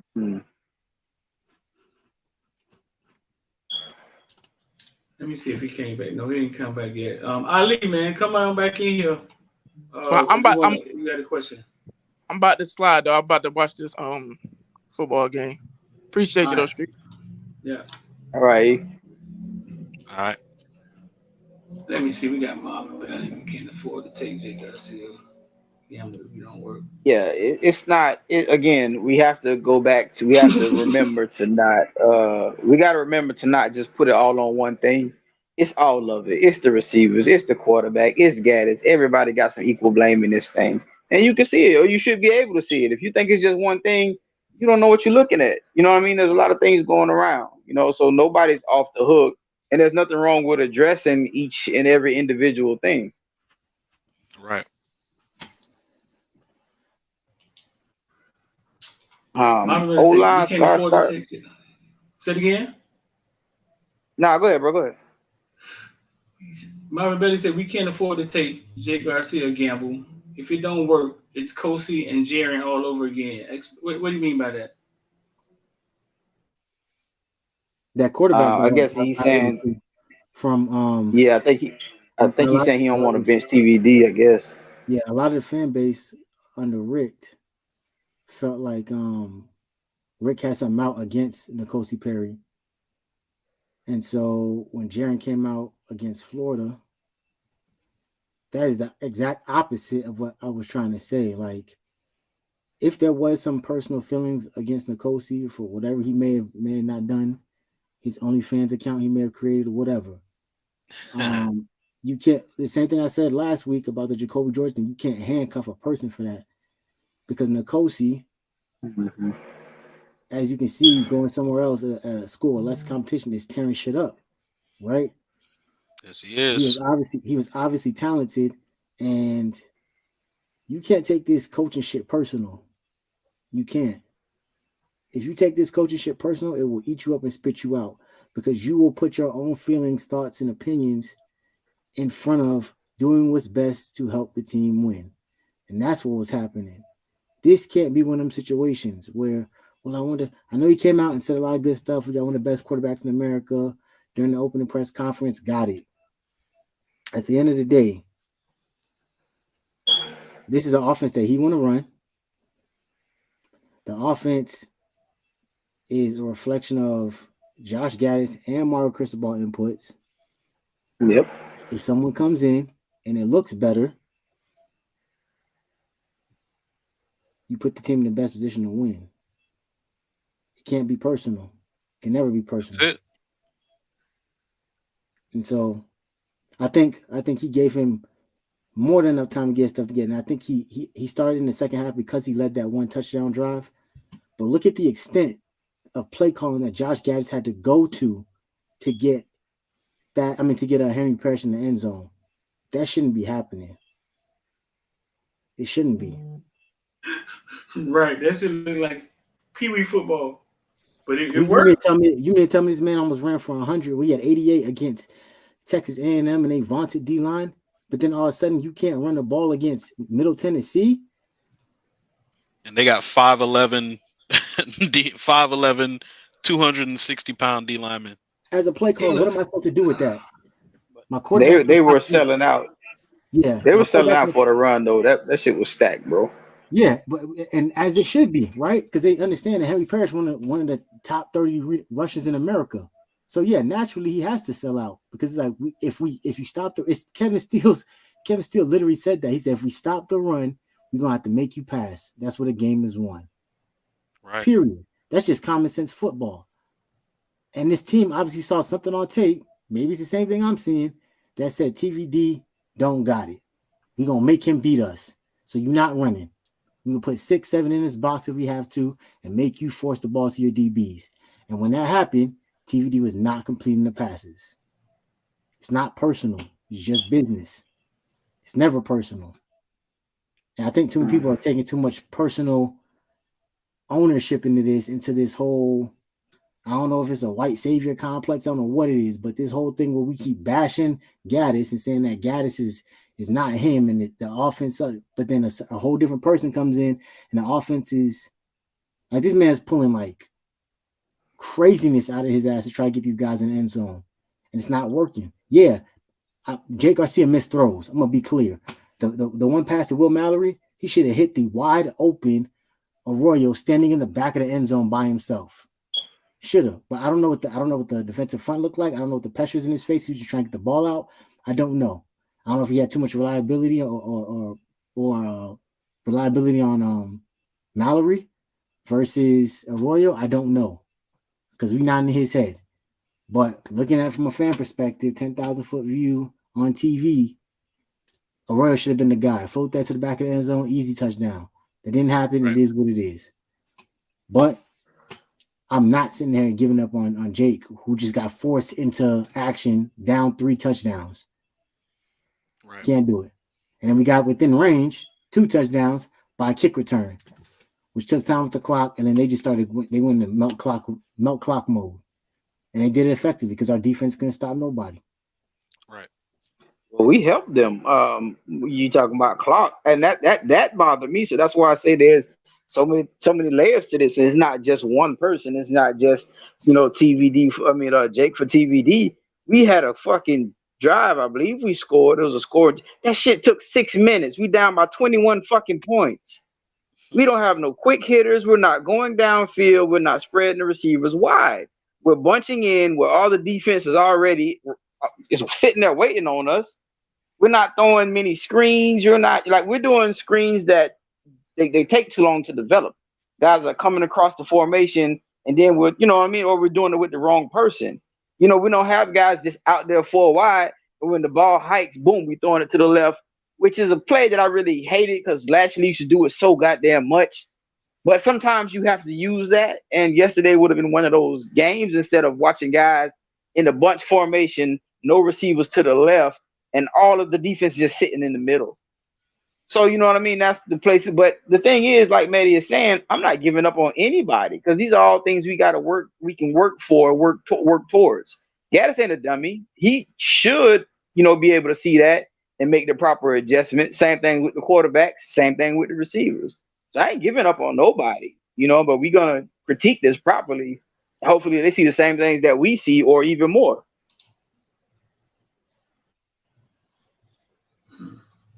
At the end of the day, Yeah. I will always say that. Yeah, Lashley can throw the ball over the yard to the right side of the field. Only it seems like, and underneath crossing patterns to the slots.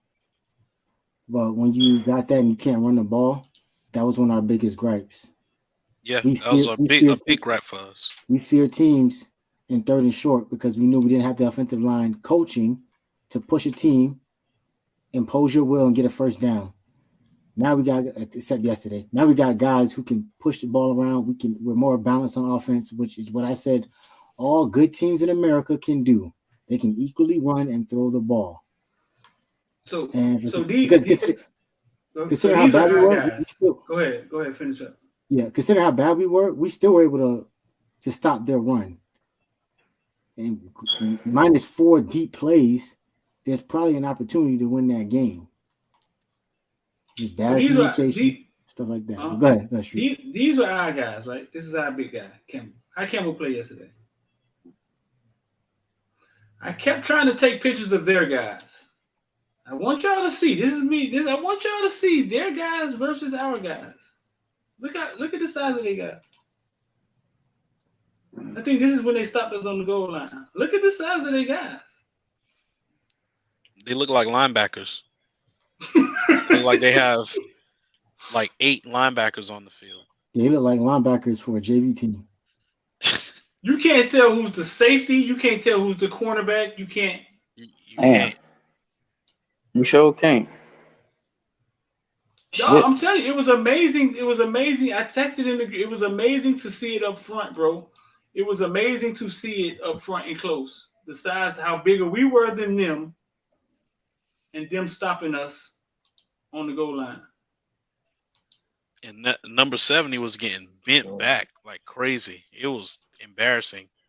He said Justice has been the weak link on the line the whole season. It just hasn't been that big of a problem. But I remember when they were talking about Zion coming back and moving people around, I was like, somebody need to take that other guard spot. Be it moving. I don't know if I want to see Scaife at guard, but I was like, damn, can we put Campbell in there? But let me address a comment that Don said. See, Don says that who's to say that we couldn't run? Who's to say that Lashley couldn't run with Miraball's O line? I'm gonna say it because it's not just about the O line and what he did; it's about the run concepts too. So when y'all talk blaming Gaddis and all that kind of stuff, y'all need to look at the run concepts because it's not just Aaron Fields and Cristobal teaching them techniques and strength. Y'all need to see these guys getting out to the second level, letting loose a man and all that kind of stuff. It's the concepts as well. So that's why Lashley shit still wouldn't work. Ali, where you calling from, bro? I'm calling from Miramar. Okay, what's going on? You got a question? Yes, I got a question. I just wanted to let Kings fans know I've been a season ticket holder for 20 years. I've been through this cycle of coaches from Diaz, from Manny, even when Butch Davis first came here. And I remember when we wanted to fire Butch from the first year, from the second year. And a lot of times, when we get new coaches, they look at that roster and they say, well, this kid is not going to fit my system. How I'm going to plug this kid into my defenses or offensive scheme. So a lot of times I tell Cage fans, I told them, look, Mario's gonna look at that staff and look at not the staff, just the roster and say, this kid may not fit my offense or defense. So that roster is going to change in a couple of years. So he's going to get guys in there that's going to fit what he wants to do offensively and defensively. Yeah, he most definitely will. And the thing is, it does take time. I think where we were a little bit delusional is we thought that, because we assembled such a great coaching staff, that some of the kids who are underdeveloped, like when we look at what happened with D. Wiggins and Mark Pope, we're like, okay, well, those dudes were underdeveloped, so that means the whole team was underdeveloped. And those guys are 4 stars just like Alabama has 4 stars. But Yep. I remember Mehdi, of course, he said, well, wait a minute. TVD was a 4-star, but he was the 200th player, right? Yep. And Garcia is also a 4-star, but he was the 53rd or 54th player. Yep. That's a that's a hell Yeah. of, that means TVD is in the 200th percentile, while Garcia is in the 50th percentile. And that's the thing about I remember when Butch Davis first came to Miami, and he was looking at the kids at Miami Central or even South Plantation. He sat in those crowds and watched that kid make plays. He would say, "Whoa, I can get this kid. He's not a 3-star or 4-star. I will develop him, and I'll get him on my roster. I'll put him on a trash scholarship just to get him on roster because of what I had at the time." And I think sometimes I wonder, are our South Florida kids are overrated? Are they really 5-star or 4-star potential? Are they getting coached up to that potential at high school? We have some good coaches. Like, we have some Miami Central, we have Columbus, we have some, but are they really 4-star and 5-star legit kids? Okay, would so say your they're question. not. Wait. I got it. So your question is sometimes you want to, are our kids overrated? Yes. Are you saying across the board? You're saying because what? Because I A don't lot of think times, like for example, we look at Ivy, and let me see, there's certain kids on the roster we have. You watch them in high school, and they're, how do I say it? It's just, we see them pop up on film, but when they get here, it's just, where is it? Where's the playmaking that we saw you do at the big games on a Friday Night Lights?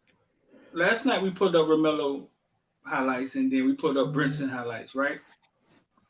And you watch them in high school playing against some top competition. Once they get to college, I mean, Patty ain't got them at Central no more. You know what I'm saying? Northwestern coaching staff ain't got them at Northwestern. They done passed them on to Manny Diaz. Mm-hmm. So Manny Diaz is the adult in the room, right? Yeah. You've seen some of those same kids come from the same programs, go other places, right? Yep. And get right on the field. I remember Jerry Judy told me after spring, I say, "You play spring?" I said, "You got some ball this spring, man. You gonna be redshirted?" First year at Alabama, Jerry Judy looked at me and said, "Man, I'm that dude." Went straight from Deerfield, which had no offense, zero offense at Deerfield. They struggled on offense, and he went up there and played ball at Alabama his first year. Yep. Yeah. And I remember him in the spring. I was like, is he just that much better than everybody? It was crazy. It's just not. You can't say that across the board. Are they overrated? No, bro. Listen, once they get to that program, whatever they get out them kids, is on them. Is on that program. You remember last year we played against? Huh? You're right, Streeter. And the thing is, I've seen so much talent. I've seen the Tracy Howards. I've seen so many. And to see that we get the strong recruiting classes, and then it's like 7-6, 8-4. They go undrafted, they make a roster, and they're having good careers. I'm a 20-year season ticket holder, and I'm waiting. I'm like, when are we going to get that switch to say, okay, we're developing players, there's growth. You can't even win the Coastal. You've been drinking today, dog? I graduated high school in 2000. And the last time what I saw was compared was probably 2004, 2005. Right. And that's what my frustration is. Season ticket holder. I brought my daughter to her first Canes game last night. And to see that Ooh. to Middle Tennessee State, I think I like Mario was doing. But the thing is, I didn't expect that loss to happen under his coaching staff. You get what I'm saying? You Nah, what? I think One more time? We pay you $10 million. You can lose to Clemson. You can lose to Texas A&M. But to pay a school $1.5 million to get an easy victory and you blew it on national TV, that's where I think it's like, wow, we paid you all this money and you gave us that type of performance. so. Where do we go from here, Ali? Well, we got to hold them Brother, I'm going to accountable too. continue supporting the team. I'm going to continue to show up. But I just want to see some growth throughout the He's season. just frustrated. Thanks for your time. He's just dog. frustrated. And I get it. That's a good call, bro. Good call. Yeah, absolutely. Yeah. And yeah, we got to hold Mario accountable. It's like, bro, we appreciate the work ethic. We appreciate putting the staff that you put together. But you can't ever have a Canes team, and I know it's going to keep him up at night too because he was a Cane. He wore that jersey. He wore that U on the side of his helmet. You can't have nobody come into your house and ever do that again. Like, for real. You got to take pride in that. A quick So quick as a head caveat. coach, though, go ahead, man. No, it's a quick caveat. Somebody had pointed out that SMU is offense is working, but they lost 2 straight just like us, and they're 80th in the country in rushing. So the same shit. They passing all over the field. That's great. But when it sounds like when they got one dimensional and Tanner Mordecai couldn't do anything. My question is this, Streeter, you need to answer this first, because your perspective is going to be unique.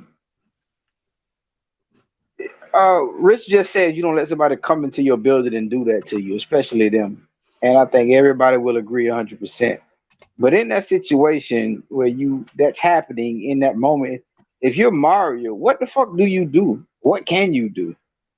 Like in your opinion, like what is it that you would do? Do you just start jacking people up, throwing benches over, kicking Gatorade? Like what do you do? I don't think at no point in time they thought they were going to lose that game until Jake was finna check in and that shit went to 21 again. Right. That's probably when it was like, holy crap.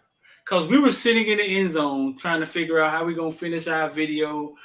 Jake finna bring us back. We didn't think we was in. And then that boy 20 feet from us with 99 yards on Ivy. And I think at that point it was like, oh, this shit might happen. I think in that moment, Mario can only look back to what he did this week. I talked to somebody, man. I talked to Warren Sapp. Warren Sapp said whatever Mario did this week, this is his take on it. Pissed them kids off, and they didn't like it.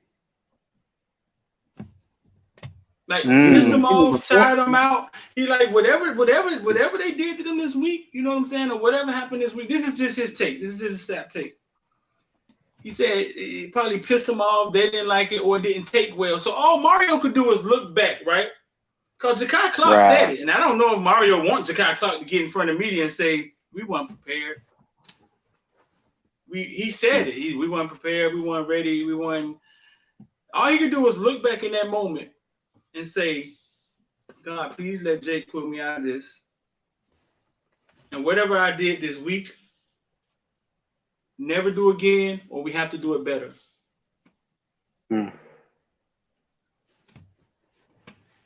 I mean, Yeah, they didn't respond. could you imagine being him making $8 million a year?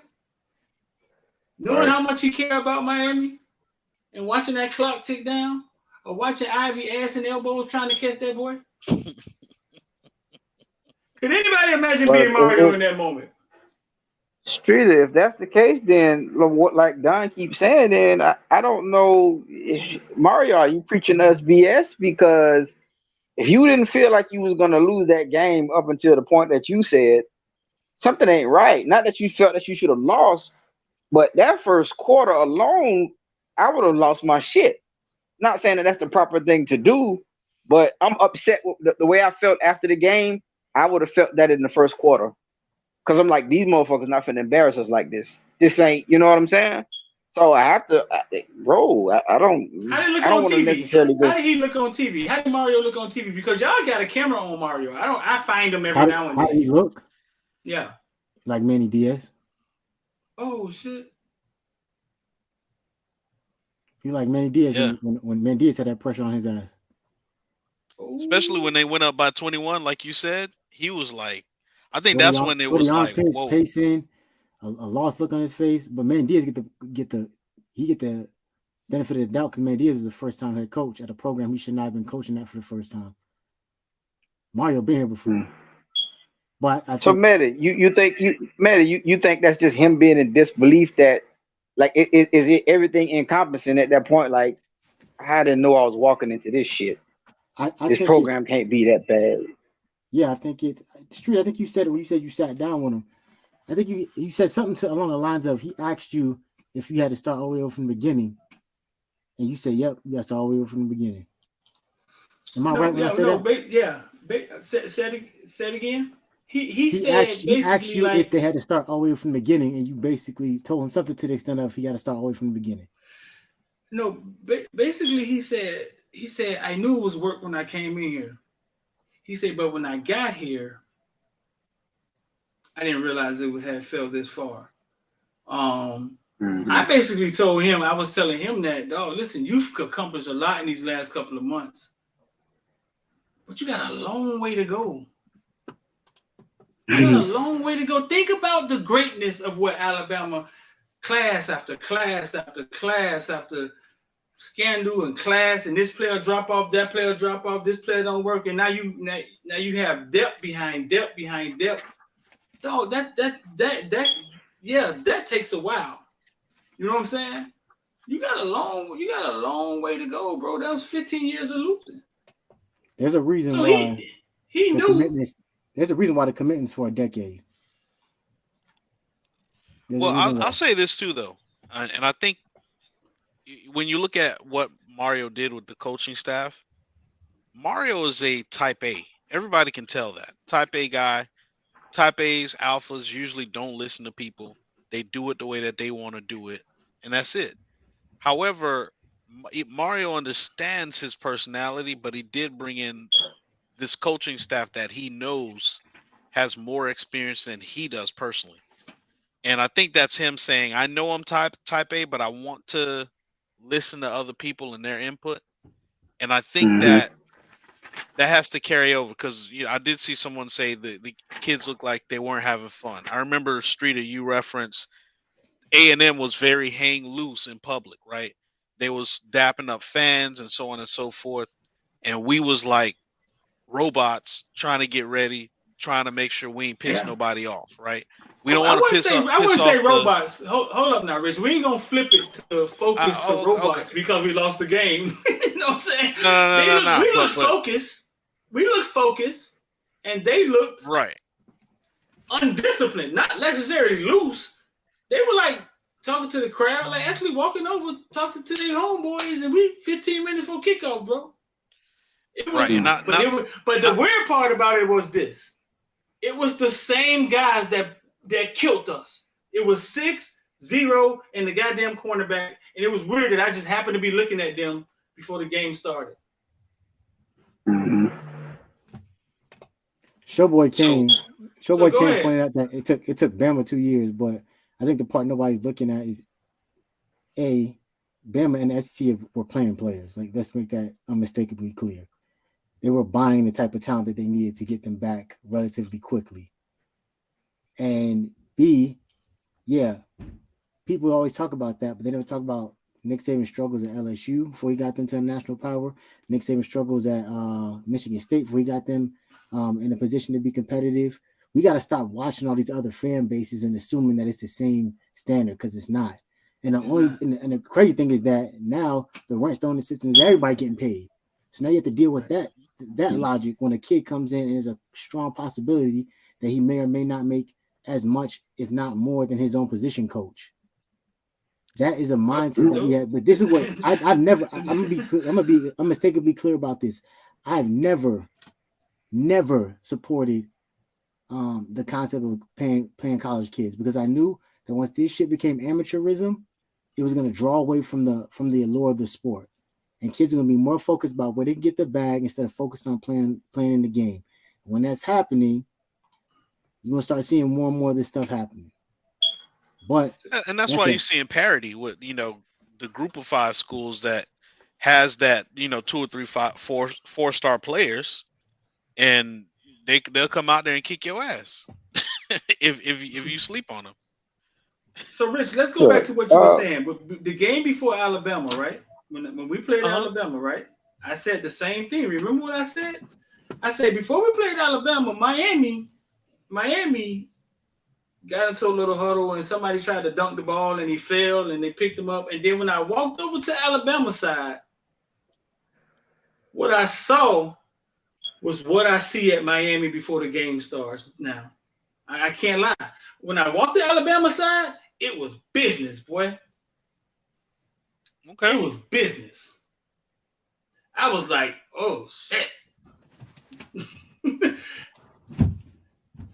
They here to play football, get money, and that's it. And that's what we looked like before the game against Texas A&M. You know what I'm saying? But we ain't year 8 into it like Alabama. Right. Year 7 into it like Alabama. Right. So I don't know where you was going. You can finish elaborating where you were going with it. I got done. Yeah. I'm pull done here. Where I was going with it is basically, once again, you know, work hard in private, hang loose in public, right? Most championship teams that I've seen have always had that element of the guys having a natural camaraderie with one another. Even when we talking about the Canes of old, they were still brothers. They had a brotherhood, right? And when you have a brotherhood, that camaraderie, that love for one another, it shows when you're on the field, right? And that's just what I'm saying. Like when we talked about the whole issue with, you know, TVD and not being as close with the players that's on the roster, and Jake being a little bit more closer, that's what I'm talking about. So there's an element to that where that starts with the head coach and it goes down, where you want your guys to really gel and come together and not be selfish. You know, if Jake Garcia is starting over TVD, right? If your play calling is not working, right? Like we talked about the mental games of pulling a quarterback. The quarterback, his first 2 passes were interceptions. We don't pull him after that. Like nobody should have any gripe if you pull your quarterback because he had 2 interceptions in the first quarter. Mm-hmm. It don't make no sense. So, because real quick, prior to that, we were just saying that when they went up by 21 in the third quarter, halfway through the third quarter, that's when we were really like, oh snap, and where the team looked like, oh snap, this is about to happen. After the first quarter, after 2 picks and one of them being a pick 6, they should have been like, oh snap, we got to come out here and kick their ass because they serious. So that's all I'm saying. I want us to keep. I wasn't gonna say that, but one of Mario's phrases is you know, be where your feet are. And we know we're talking about Bama and all these other schools and how long it took for them to get whatever. Whoop, whoop. We just lost to Middle Tennessee. So this is why I keep talking about it being a systemic problem, because this is Middle Tennessee. We're not talking about why we can't compete with Bama, why we just competed with a pretty loaded A&M team. Granted, they ain't got no offense, but when we talking mano a mano, our line, their strength is those 100 D linemen that they recruited, and we went toe to toe to them, and we won on paper, the stats and all that, those kind of things. And so we turn around and we have Middle Tennessee making us question everything that we've done, everything that's going on, and have us scratching our heads. I have to wonder what happened after that Texas A&M game, because to me, like I said, I went back and watched it, and I was more encouraged about the team.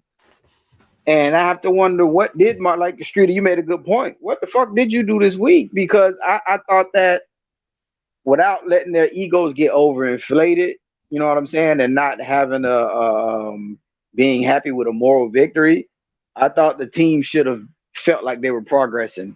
You know what I'm saying? And I don't know if he was hard on them. So I don't know what it is, but for them to come out like that, it's weird as hell. Because that should have been a game where we're looking at it like, y'all see what we did against Texas A&M, y'all. We building. We not there yet. We building. But the way we got there is this slow process. This slow process that where we're learning to play in the trenches and learning to be tough and all those type of things. So I need y'all to understand this is going to be one day, one game, 1 week at a time. I don't know what he did wrong, but Streeter, that was a great point, and that's why I asked you. I knew you was going to come with something I didn't think of. But because that was a really great point as to whatever he did, his thought process had to be during that game, that whatever I did during the week, I'm not doing that shit again. Now this is gonna be the result. Right. Yeah, but the thing is, how do we know that Mario did anything different than what he been doing? You know what I'm saying? Like, we don't. Honestly, I'm gonna keep it 100. I think this team is soft. Like when I watch us play, right, and I watch other teams play, you can spot the difference. And I've been saying it since week 1, right? You'll watch other teams go out there and play, and they play like their hair is on fire. There's urgency. Everybody's swarming to the ball. Everybody's trying to make a play. Everybody's trying to make something happen. When I watch us play, it look like we just going through the motions. You know what I'm saying? Like we go out there with the attitude that we could just show up and yeah, it's gonna happen because yeah, I'm Mr. 4-star, I'm Mr. 5-star. Other teams don't play like that. Just yesterday though, right? Done, because they didn't show up like that versus Texas A&M. Right. Nah, they didn't show up like that against Texas A&M. They play with urgency, right? Listen, yeah, because sometimes when you got an assassin across from you, your shit becomes urgent. And you got Willie Rocklock from across from you, and you ain't professional enough. Yeah, you can look the way they looked yesterday, Don. Yeah, and I don't think Texas A&M like tested them like that. Like you saw what Middle Tennessee did. Middle Tennessee said, "All right, we gonna up top this on y'all boys. Y'all gotta show us that y'all can stop this." You know what I'm saying? And even just that, right, with the DBs, right? It's not even just this year. Take it back to last year, right? It's college football, right? College football, you can hand fight as a DB. You know what I'm saying? When the ball is in the air, you can hand fight as a DB as long as you look back for it. They're not gonna show no pass interference from you, right? And even then, the other schools they rather take a pass interference than get bombed. They throw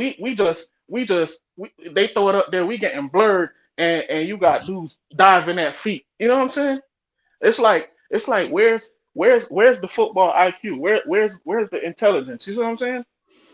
Right. No, I'm trying to push your ass out of bounds or something. Grab your jersey and I take the 15-yard penalty rather than the touchdown, right? Right. And then my other thing is too, right? I'm starting to become a little wary of this slogan, right? That how you do anything is how you do everything. It's giving me the new Miami vibes, right? Because we still see the same players, right?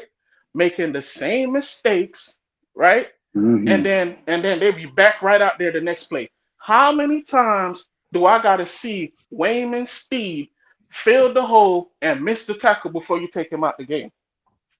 If I'm West, right, sitting behind him, watching him do that, I'm not gonna be believing what you're saying as a coach. I'm not going. You see what I'm saying? That's how you lose players. Mhm. I'm with it. I've been saying similar things. You know what I'm saying, Don? You know that I've been saying the same shit. If everybody's accountable, everybody need to be accountable. I'm not going to sit here and go on Everybody. a tangent about Will Mallory, but y'all understand where I'm coming from because I've said it 1,000 times. And like he said, I keep bringing it up. This is why Avante probably gets mad. This is why I took Christian Williams and what's the other DB, Marcus Clark. This is why they transfer. You sitting behind guys that keep making the same mistakes over and over again, and it's Yeah, like, do I get an opportunity and do I get a leash when I do get my opportunity? And the answer seems to be no for a lot of guys.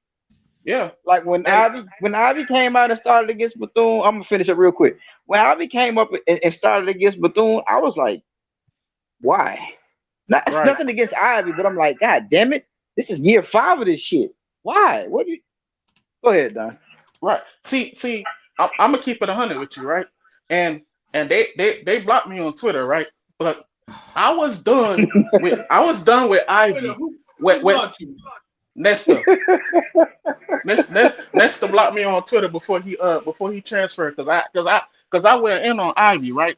I was done with Ivy when he let the punter, right? He let the punter from Georgia Tech blur him. That's when I was done with Ivy. He just sitting there, let Buddy run by him for that ball, that Georgia Tech game. I don't know if y'all remember that. Oh, When I I see definitely do. And that was the first time I took notice of Ivy and like, what in the fuck? when I seen that, I said I don't care what y'all say, bruh ain't got it. He don't got it. You see what I'm saying? But everybody say, oh yeah, he practiced great, whatever. But when he get out in the game, that's what he doing. I don't care what he doing practice. When he get in the game, that's what he doing. Daryl P, where you coming Mm-hmm. from, Daryl P? Hey, how you doing? Y'all getting me good? Yeah, we hear you. Yeah, you Yeah, Gucci.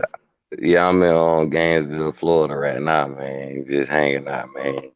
Kind You of sound hurt like my Billy dog. D, boy. Slip more liquor bull, boy. Hey, I What's got a going on? deep You got a voice. question, man?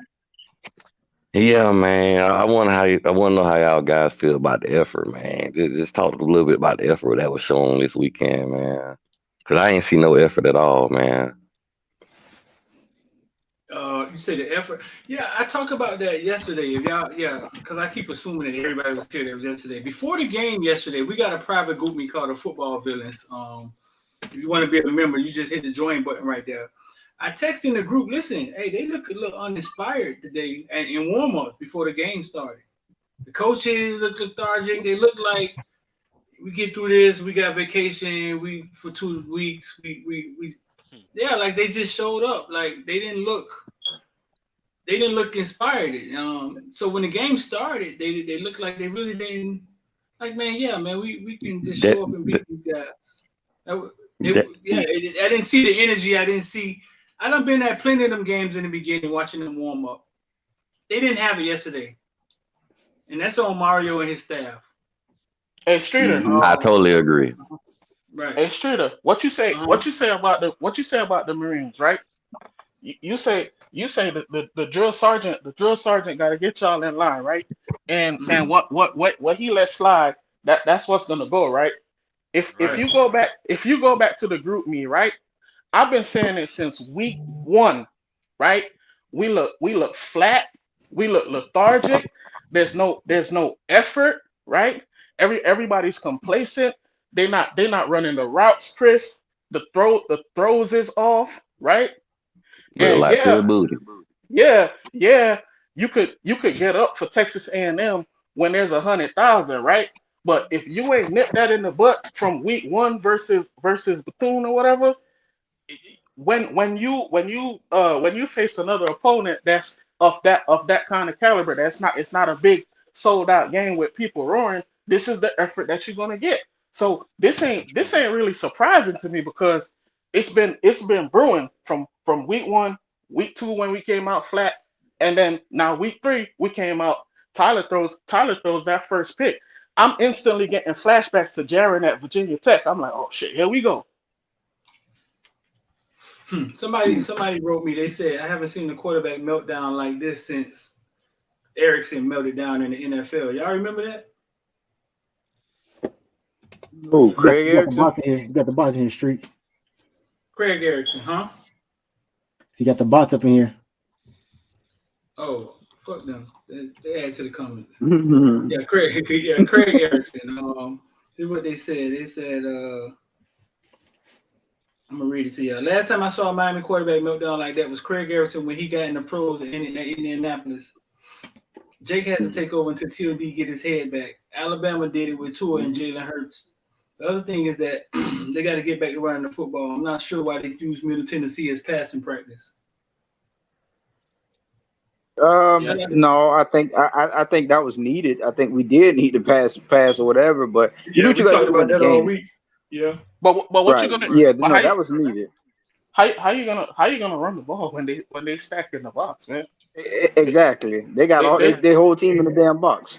They selling out to try to stop the run, so you have to pass. Bullyville said, could it be the players? Are they not getting along? Well, I heard a little bit, man, that is a little bit fighting mistrust in the locker room. But I told y'all at Texas A&M, the wide receivers looked frustrated. You did. Yeah, we just were so busy focusing on wide receivers. I say, dog, they look frustrated. And it kind of played. I guess it kind of played itself out. It could be, yeah. I mean, anytime a new coach come in, it usually happens. Mario is such a dictator. I think we thought that we didn't hear anything of it. We thought that he was going to be able to yada yada yada yada yada yada. Yeah. Then you add money to it. This person getting $2,200,000. This person getting nothing. This person has Smoothie King getting 500. All of that's going to have to be controlled in every locker room. They're already getting ready for it. It's going to have to be controlled. Mario told me that, listen, these guys can't say NIL in the locker room. They better not even say the word NIL, Jeremy Lin. They can't say none of that. Hey, Streeter. Yeah. Check this out though. So TVD and X is roommates, right? Yeah. And who did we see advocating strongly for Jake to come to the University of Miami? You know what I'm saying? Romello, them, right? Romello, Khalil. Yeah. So I could see like, you know, and as it's probably as clear to us as it is as clear to them that, hey, man, this guy is locking in on this guy. You know what I mean? Mm-hmm. And I wonder that what that does in the locker room, you know? Because I mean, like, bro. Bullyville with the $9.99 say K5 was clearly upset at Texas A&M game. I thought I was the only one that saw that. I saw that on TV, brother. I saw that face. And he should be, right? Because, hey, man, I'm streaking down the sideline, bro. Throw me the ball. What you doing? That goes back to me saying, listen, it's the reason Josh Gadsden ain't going all out on the goal line. Maybe he don't trust TVD. I said it. I ain't the football guru. You know what I'm saying? But I said it. Like, maybe they're not going all in because there's no trust between them, not between TVD and the receivers. He's in the booth. He don't trust what TVD is gonna do. You know what I'm saying? When do you try to make him feel comfortable with a one read throw? Meaning, you know what? Let's do like some of them same looks that Tennessee gave us. We should do 2 on this side, 2 on this side. K5, you on the boundary, bro. Go deep. TVD, that's your only read right there, unless it's double. But that's your only read. But they got all these guys in the box. They're not gonna double that. Yeah, let's see whenever. Not even just. No, I don't know. I didn't see that, but I would like to see that more. A couple of times often. Let's just throw one up to K5 and see what happens. Let's just throw one up to Mello and let's just see what happens. Let's do it. And Nah, I've been saying that's just the Bethune game. but Kyle, this the thing though. This the thing though, right? Going back to the game yesterday, the play calling didn't change when Jake came in there. TVD just not taking the shots. He's been hesitant, right? Oh no, He's that's been what I was saying. I was done. I was saying give him that throw. Hey, this is the only throw that you have. We're going deep just to get him right. comfortable, not about the offense. Go ahead. Yeah, go ahead. Right, but I'm saying, even if that's what's being called, right? He's not taking the shots. He's not taking the strike. He's holding on to the football. You see what I'm saying? Onto it. Yeah. Because all right, check it. Jake comes in the game. First thing he did, up top, 50-50, Keyshawn caught it. Like, Yep. come on. Made that You boy know look what like I'm a saying? superstar too. But honestly, TVD went up top twice at Texas A&M to Keyshawn, right? And it just overthrew on misthrow. They went up Yeah, top. he They went up missed. top early in the game, and then they went up top late in the game, and it just wasn't even close.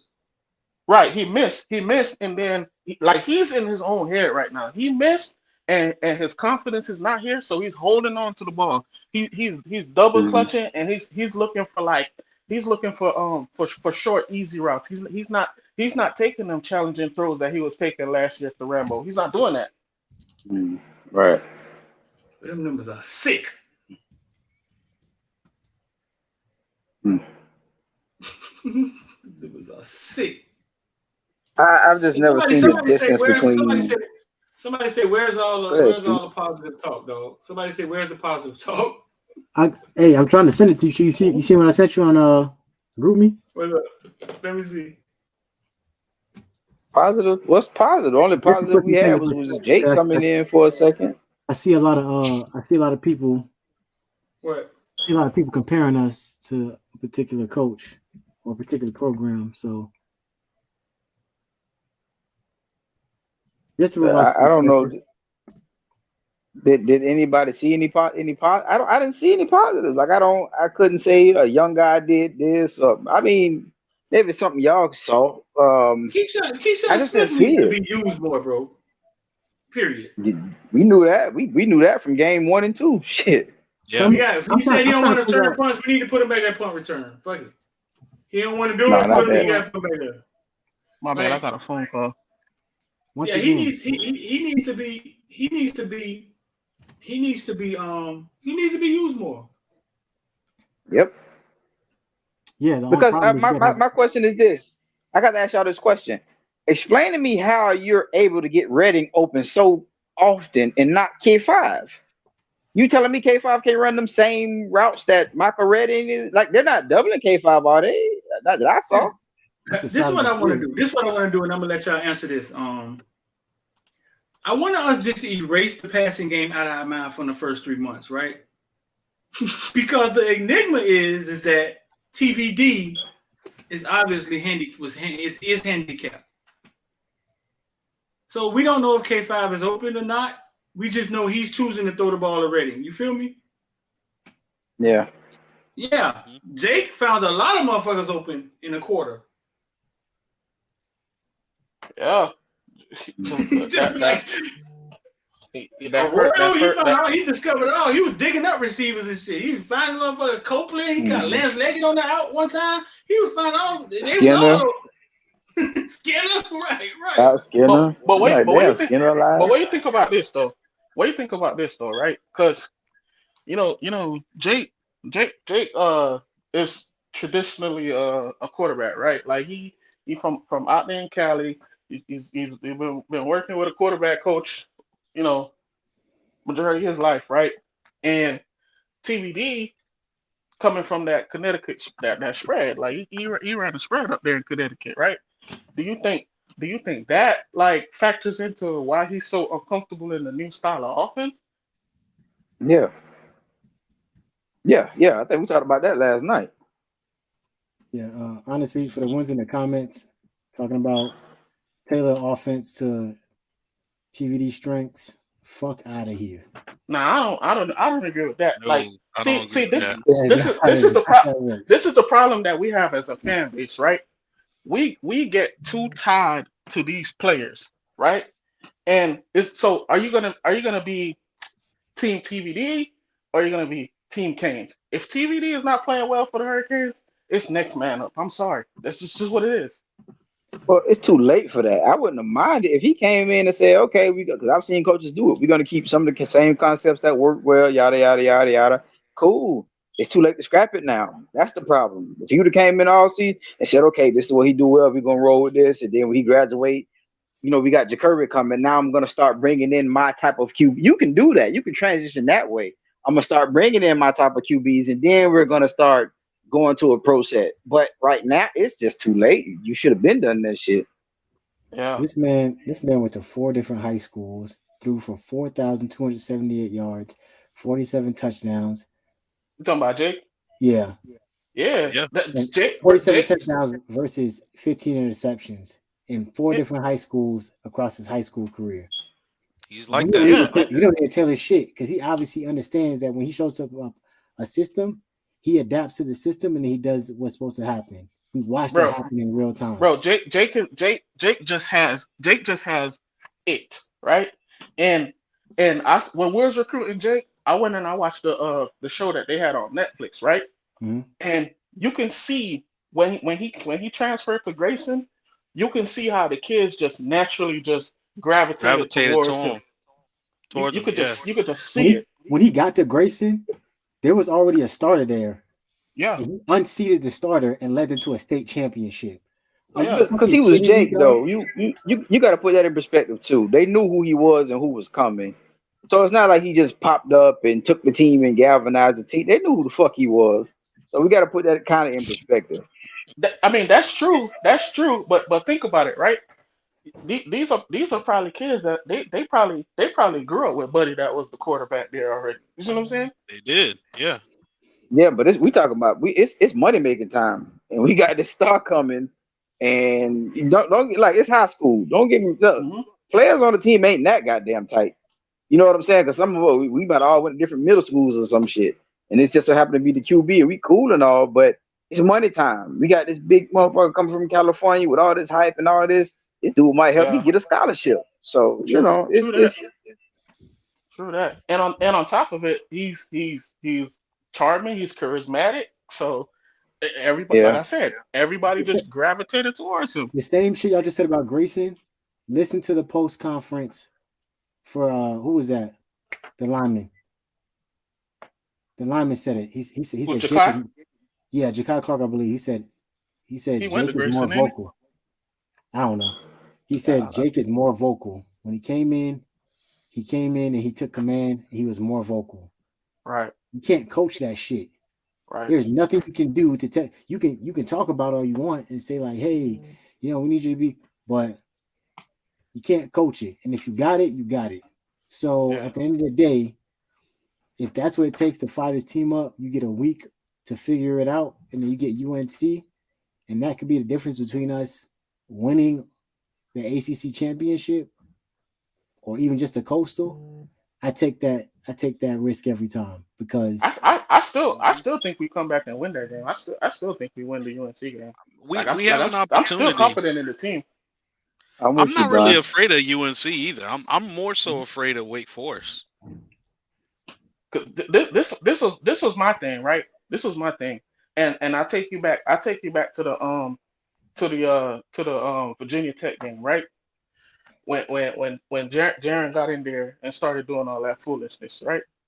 The team, they heads dropped, and I said it in the group me after pick one, I'm at the crib and I'm like, yo, here we go again, right? So imagine how they are on the field. Like we know this guy, something's wrong with him, right? He tripping right now, he tweaking, and then his first pass is an interception, right? That's the first play. I would have took him out the game because he's not right. You know what I'm saying? Then boom, you go in there, pick six. I'm already at home. I'm feeling defeated. I'm like, man, there's no way we're gonna win this game. And then naturally, everybody starts getting bombed. We play better players. We weren't getting bombed by them. My thing is also too. You thought after that pick six that no way we was gonna win this game? Nah, I thought it was done. What? Really? Damn. Yes, God I damn, got, dog. I got Hey, because Don on you bullshit, boy. now you got to think about the mentality of it, right? You got to think about the mentality of it. The defense been playing good, but the team is in a hole, right? And I think like when your defense doesn't believe that the offense can win the game, they drop focus and they start making mental errors and things that you don't normally see. You see what I'm saying? That interception was like at 13 minutes in the first quarter. Yeah. You tripping? Yeah. In the I'm pick saying. six right after that. Hey, street. You can't knock his street. You can't knock his perspective because imagine his logic when Notre Dame walks in 2017 to Hard Rock and they quarterback those because the same shit happened to them that happened to us in that game. Two different calibers of opponents. I get it, but please don't add that in there because we're not Middle Tennessee. Everybody, but I'm not hey, saying that. What I'm saying is, Streeter, think about it. I'm not. Wait, don't talk. Let Manny talk, Don. I'm not supporting the logic. I'm saying you have to look at the perspective that he's trying to bring from the idea and the philosophy that, yeah, you said it in the. I ain't saying fucking Middle Tennessee walked in and was like, we beat Miami tonight, dog. I don't know. Maybe the players believe that. Maybe the 14 fans they had in the stands believe that shit. But so the caliber is not the same. That's what I'm not saying that it is. I'm saying that the mindset and the defeat when you see your quarterback, your leader, the same way they felt about what was his name? Brandon Wimbush, the quarterback. Mm-hmm. When he goes in there and starts basically fucking up and they can't run the ball, the same exact shit that happened to us, everybody knew. And then eventually with Ian Book still couldn't get it done. And it was like game, set, match, right? Yeah. Every fan shouldn't be like that. But you can't knock people for having that perspective. Do I agree with that? No. Because I thought TVD was, like I said, I thought for a long period of time that TVD was going to pull one of them second half comebacks that he did last year. You know what I'm saying? Against the NC States. Almost against the Florida States. But like you said, just from post game and from the week interviews, like something is gone. The guy, the NC State guy, the guy who came, we beat these guys last year. That dude is not residing in TVD anymore. Yeah, but when Jake came in, it was almost like 21 points. Oh, that's nothing. That's what Middle Tennessee started shrinking. They started looking at each other. They started fussing. Yeah, and then they could put their 28-year-old quarterback in there, and he broke our back. They started shrinking. They started looking small. You know what I'm saying? When Jake started throwing the ball around like that, and so nah, bro. Like early in that game, at halftime, I was like, man, I never thought I didn't think they were going to lose. You know what I'm saying? I didn't. Yeah, but it's the thing though, right? That mental line is so fragile, right? And once it gets crossed, it's hard to cross back over, right? Because when we went to Jake, we got a lift, right? And then the defense, they were still in that rut, and the defense deflated whatever lift we got. You see what I'm saying? So it's like, how do we come back when we're already there? You know what I mean? I understand what Don coming from. I don't necessarily agree with it because I look at a team that we did have that same place. You know how many times that goddamn defense had to I ain't gonna say believe in, but weather some Malik Rozier bullshit for a whole half, and that defense just kept playing and kept on fighting. We went through a whole season of that. You understand? So I get where you're coming from, and I understand that could happen, but it's kind of like we've seen this kind of story before because Rozier was so goddamn Jekyll and Hyde, and our defense just kept fighting, but we don't have those same players. I think that defense was a lot more mature at that point. You know what I'm saying? Yeah, They had a lot. Forgetting that James and Cam are true sophomores. Yeah. Who got broken against Alabama. There is a lot to be built on this team. You got Tyreek, who's maybe a fourth-year junior, give or take. Blades, Yeah. we can't figure out how to get him on the field in the right way. Avante. We're not as young though. We're not that young that we try to make it seem. Because if you look at it, sorry, go ahead, man. Let me finish. Go ahead, man. Go ahead. If we're not that young, why was there such a massive drop off when the cornerbacks came out the game? We swapped the cornerbacks out, and it was like bombs away. Right. Right. But hold on. But we talk about the backups. But we're acting like the starters didn't play bad either, or haven't played bad themselves. So Correct. when we talking age, go ahead. Correct. There's not a depth underneath that. It's when you're relying on guys like Chris Graves and Malik Curtis to come in and be a reinforcements. Yeah, it kind of does get a little bit difficult to say.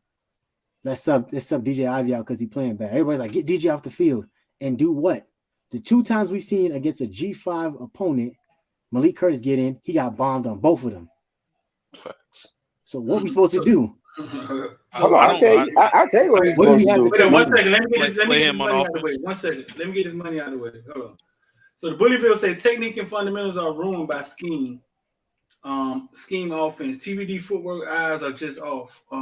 Big Q say I agree with that. TVD talks like Bill Belichick, boring and non-charismatic.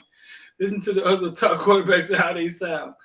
Mehdi, this game, you sent me this game. What's significant about this game in 2007, Alabama and Louisiana Monroe? What was going on with it?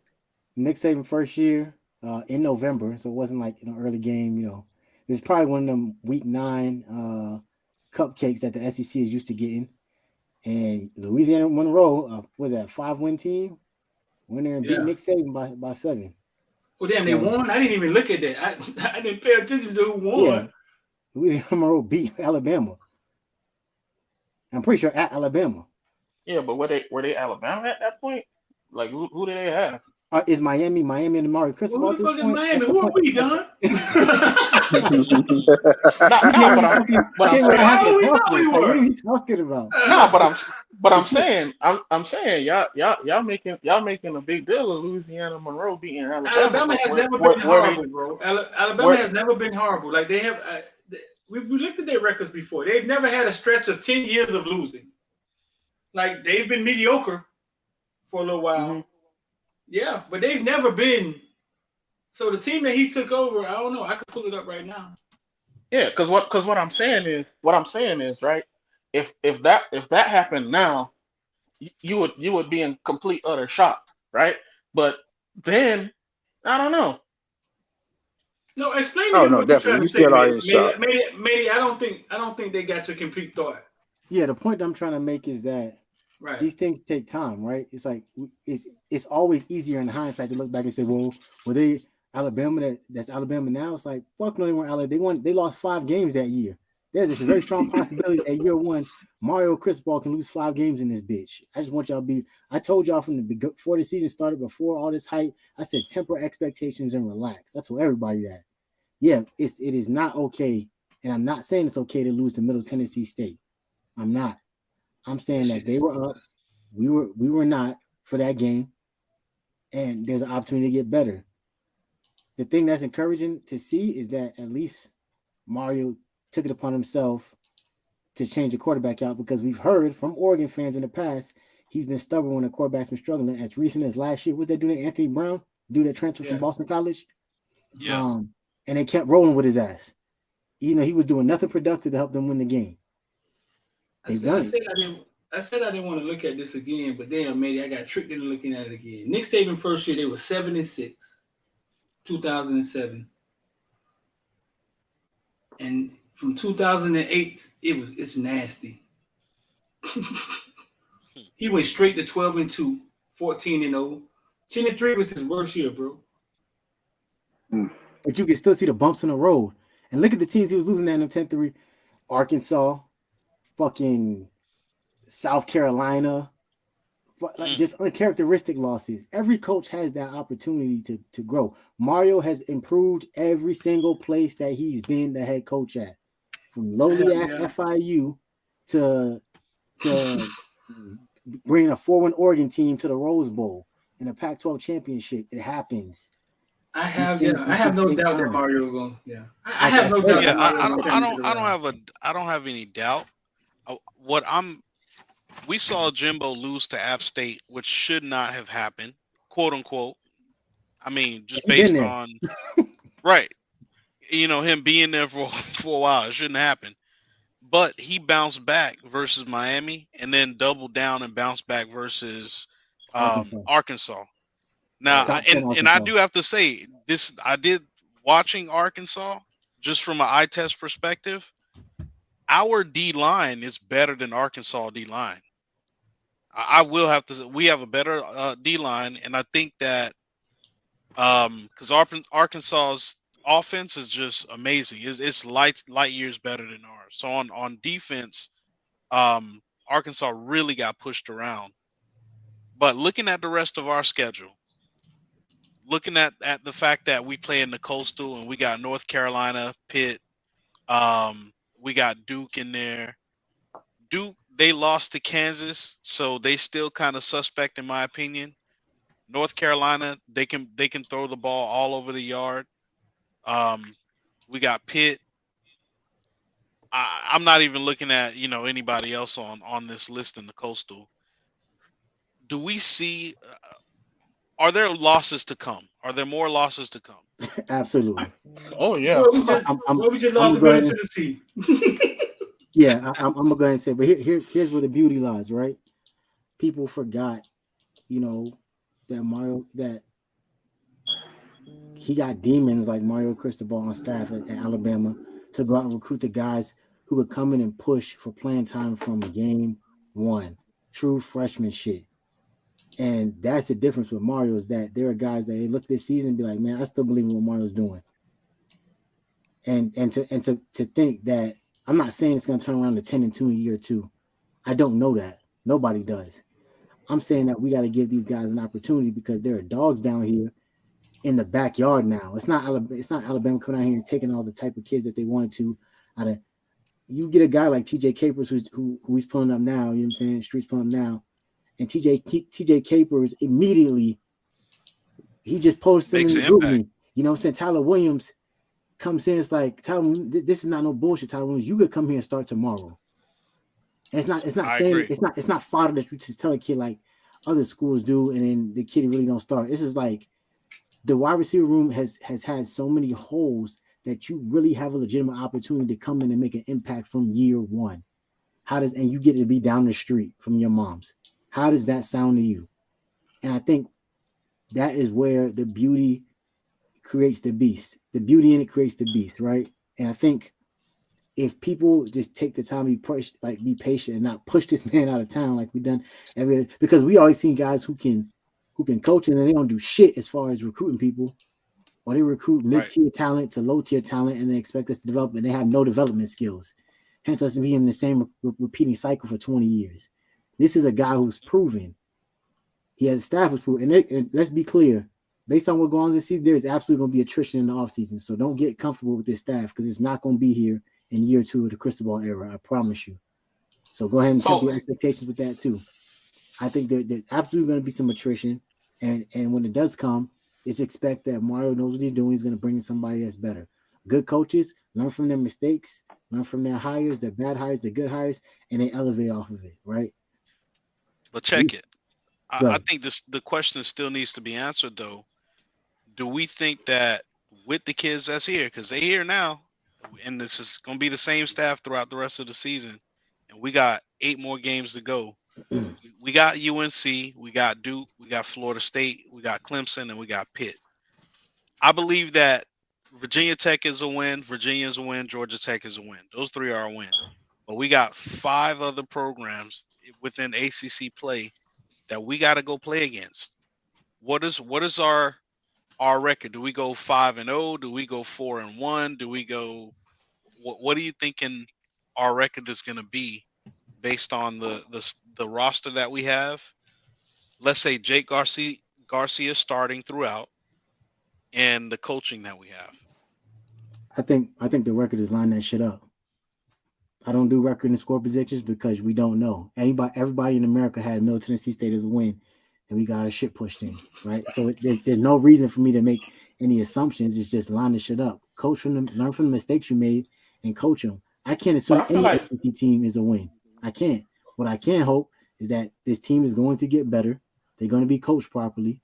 It's not going to be a bunch of talk because we've seen Mario do it. We've seen it. And so if it was somebody, if this was Manny Diaz and he was coming out with these things, I'd be like, man, fuck that. We probably gonna lose next week. But it ain't him no more. So there's an opportunity to say, hey, we can get better. We can grow from this. Grow because and what's something we learned under Mario Diaz, that this team chooses and picks when they get to wake up. They really do, and I can't stand the shit. I hate it. It's one of the worst. yeah, It's one of the worst things that I can, because this team is the same team that I have a top 15 Florida State come here and then kick them to sleep in Hard Rock. Right. Have their Yep. fans Right. leave, and that shit bothers the fuck out of me because it seems like these kids pick and choose when they want to wake up for a game. So there's gonna be another drowsy ACC team that's gonna come in here, or we gonna go to their stadium and it's gonna be like, whatever. And that's not like Wait. What'd you say? Are you muted, Street? I think I said, anybody want to answer Rich question? Oh. Anybody answer Rich question? Because how many go first? How many gonna jump and go first and then deny the question? I ain't giving no fucking records. I ain't no record giver. I ain't the guy to give records. I'm about to mute you, boy. Can't be. Okay, that's me. Want Go to give a ahead. Y'all record, but Very hard Hey, to shout do. out to Ali. Shout out to Ali Silvestri because he said my favorite thing in the world, bring Kevin Beard as the wide receivers coach. But to answer the question, I think we get up for every other game. I don't really see it the way it's like. I see people in the comments talking about we gonna lose 6 games and 5 games. First of all, his team shouldn't be worse than last year. That's number one. But number two, I don't know if we have any more games to be let down for. You know what I'm saying? I think every game that we have left, we should be able to get up for. So I give us Clemson as a loss, but the rest of those guys, like I said, I thought we were going to go 10-2, and I think 9-3 is the worst. So I'm going to give us that one more loss to Clemson, and that's pretty much it for me because I got to see. But that I'll change my mind if I don't see the coaches make adjustments. Meaning, I need to see different personnel. Like we were talking about earlier with the corners. No, we had enough experienced corners. Now I don't know how many. I don't want to use that as an excuse with the Harris and all that kind of stuff because we got at least what we had. We got a Reed, we got an Ivy. We talk about benching Ivy. Ivy shouldn't have been starting in the first place. You got a Couch should have been starting over there. You could have had Avante in as your striker or whatever. Whatever. It's ways to do that. Blaze can go back the corner. There Gill was was never ways on the we didn't field. have. Gill is never on the field. There are ways to do that to where we don't have to put Harris in that situation, put Curtis in that situation. We didn't have to put those guys in those situations. So I need to see the coaches make some adjustments. If they don't, then I can see us getting another slip up. But I only see us losing one more game, but we'll see.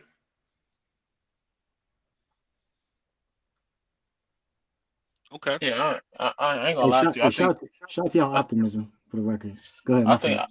I think we're gonna end up with 4 losses. At first I was saying 2, but yeah, I think we're gonna end up with 4, bro.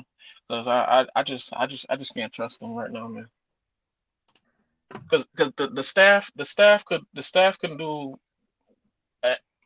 as great a job as they can, but it's still gonna come down to the kids at the end of the day. And we don't have the personnel and enough depth to say, all right, you messing up, we gonna sit you out. You know what I'm saying? You're not gonna play. We don't have that kind of depth.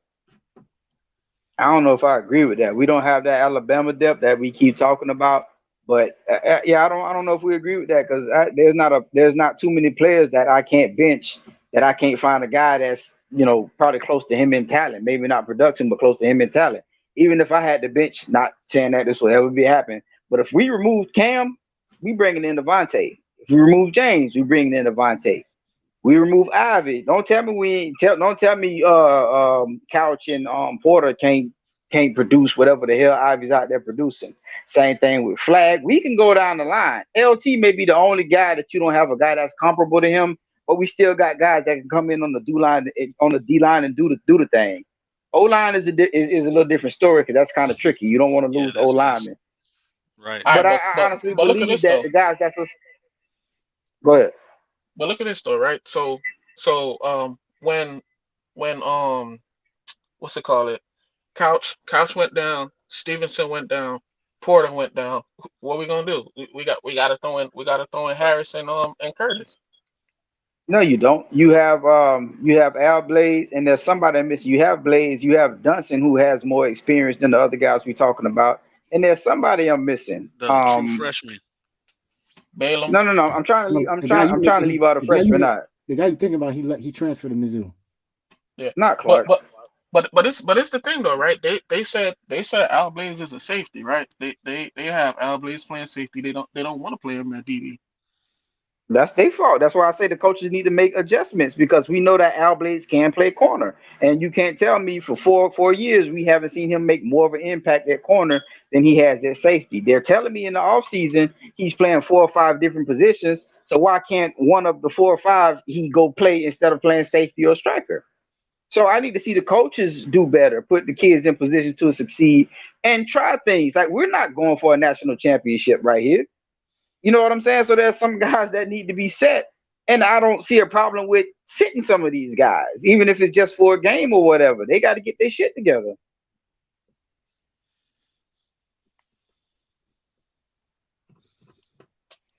I mean, fault. I got I a would phone agree call. with that.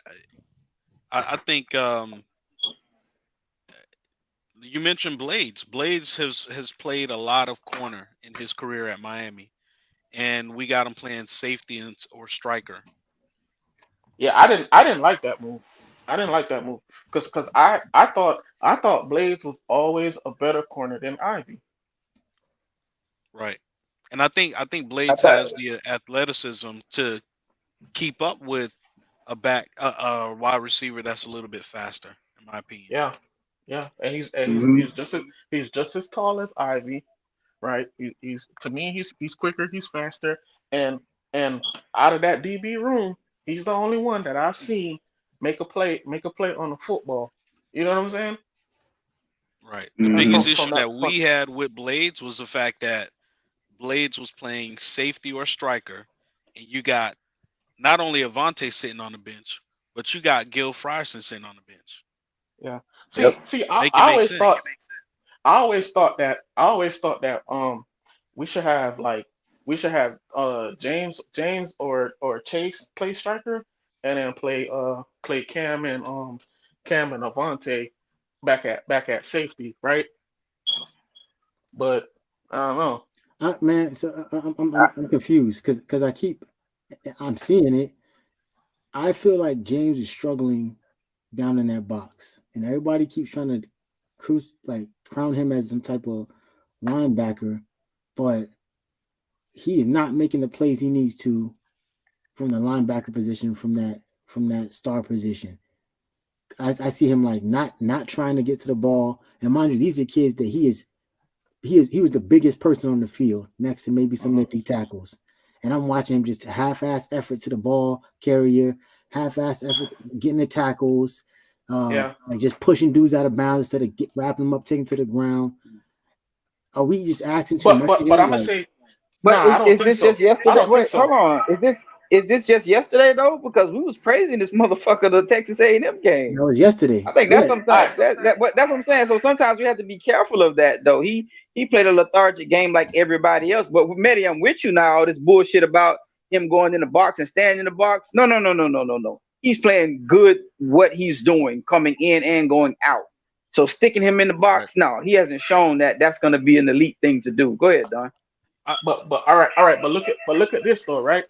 I think it's down to James, right? And we need for whatever reason the fire is not being lit under James, right? Because we've seen the two big plays that he's made this season, he was in the box, right? When he caught that pick on that route, he was in the box. When he made that forced fumble, he was in the box. So he can make plays in the box. He's just not locked in all the time. For well, the, for I the will say this though. Mhm. I will say you're either gonna have James play a similar Isaiah Simmons type role where he's a tweener, you know, like a star or striker, right? You're either Yeah, gonna have him do that, or you're gonna have him put his Huh? hand in the dirt and play rush end. Oh, they And the said reason I come say here for a that, little hug. That dude. the reason I say that is because when you play linebacker, your body is built a certain way for a reason. A little more. Because you don't want to be a tall guy You're but don't have no weight around you. Hey, Because if you hold play a on, running Maddie. back, Maddie, you might yeah, have to Mehdi, mute I think yourself, you bro. need to go on mute. Remember Central? I'm not gonna block you. I'm not gonna. Maddie, go on mute. Hey, Mehdi. That's right. Maddie buying some pussy. No. I'm supposed to always be nice. So you can get him more. Maddie in the brothel and shit. Nice. All right, Mehdi on I mute. help him out. Not sure what was going on, but I'm gonna help him out.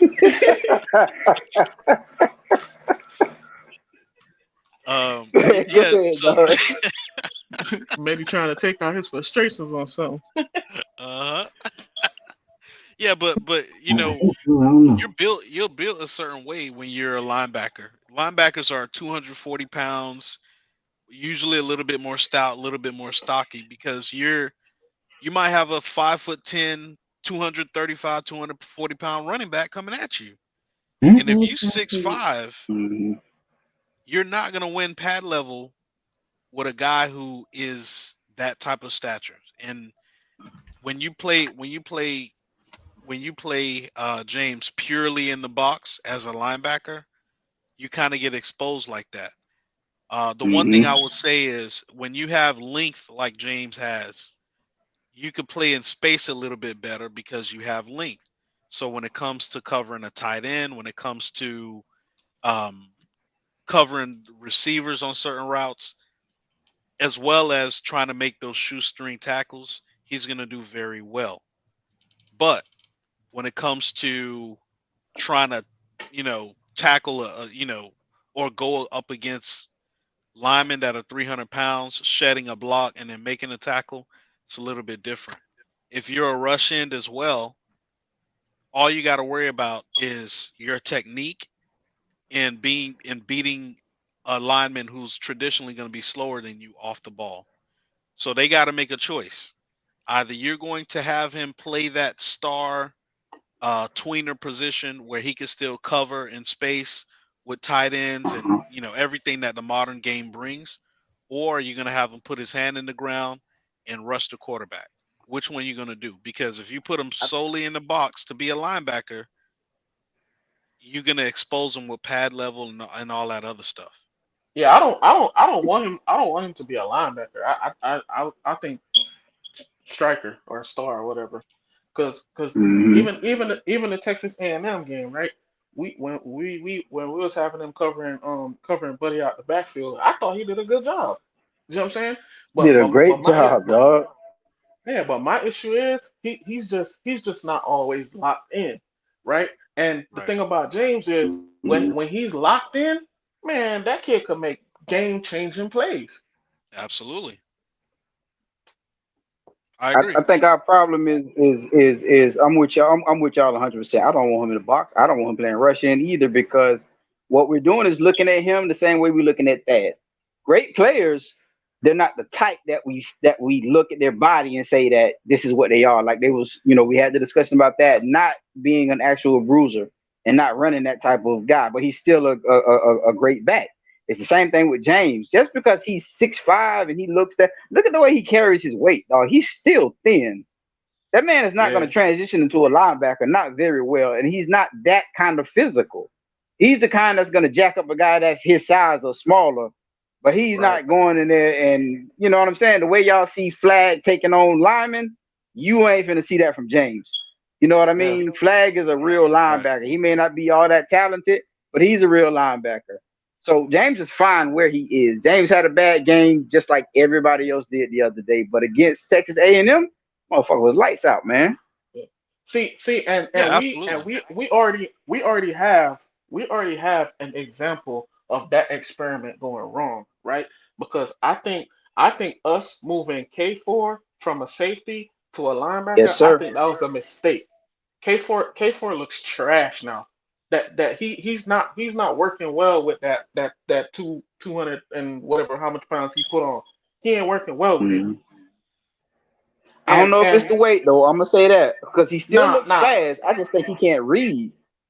I think it's but remember he was the perfect person to play striker because that's what he did in high school. You see what I'm saying?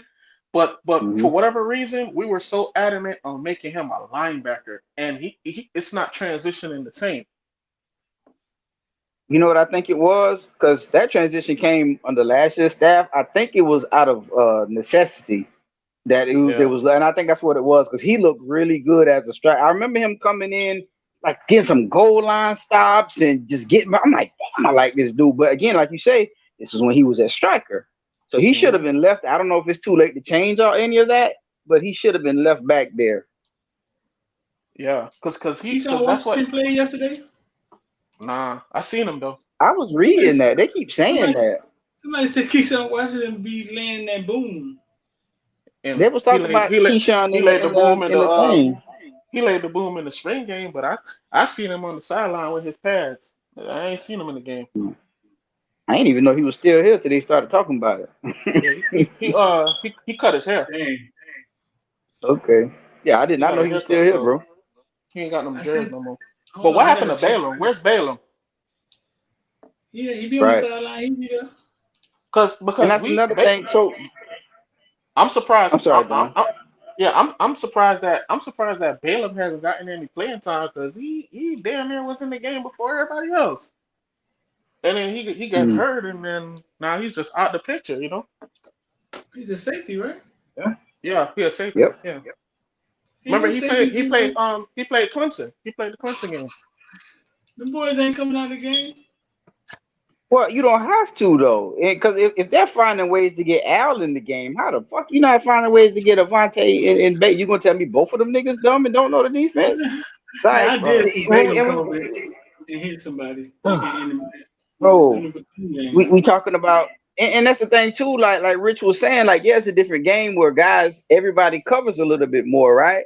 So that's another reason you don't have to go to a Harris and all that kind of stuff. Of course, you don't want to get a safety and leave him out there on the island.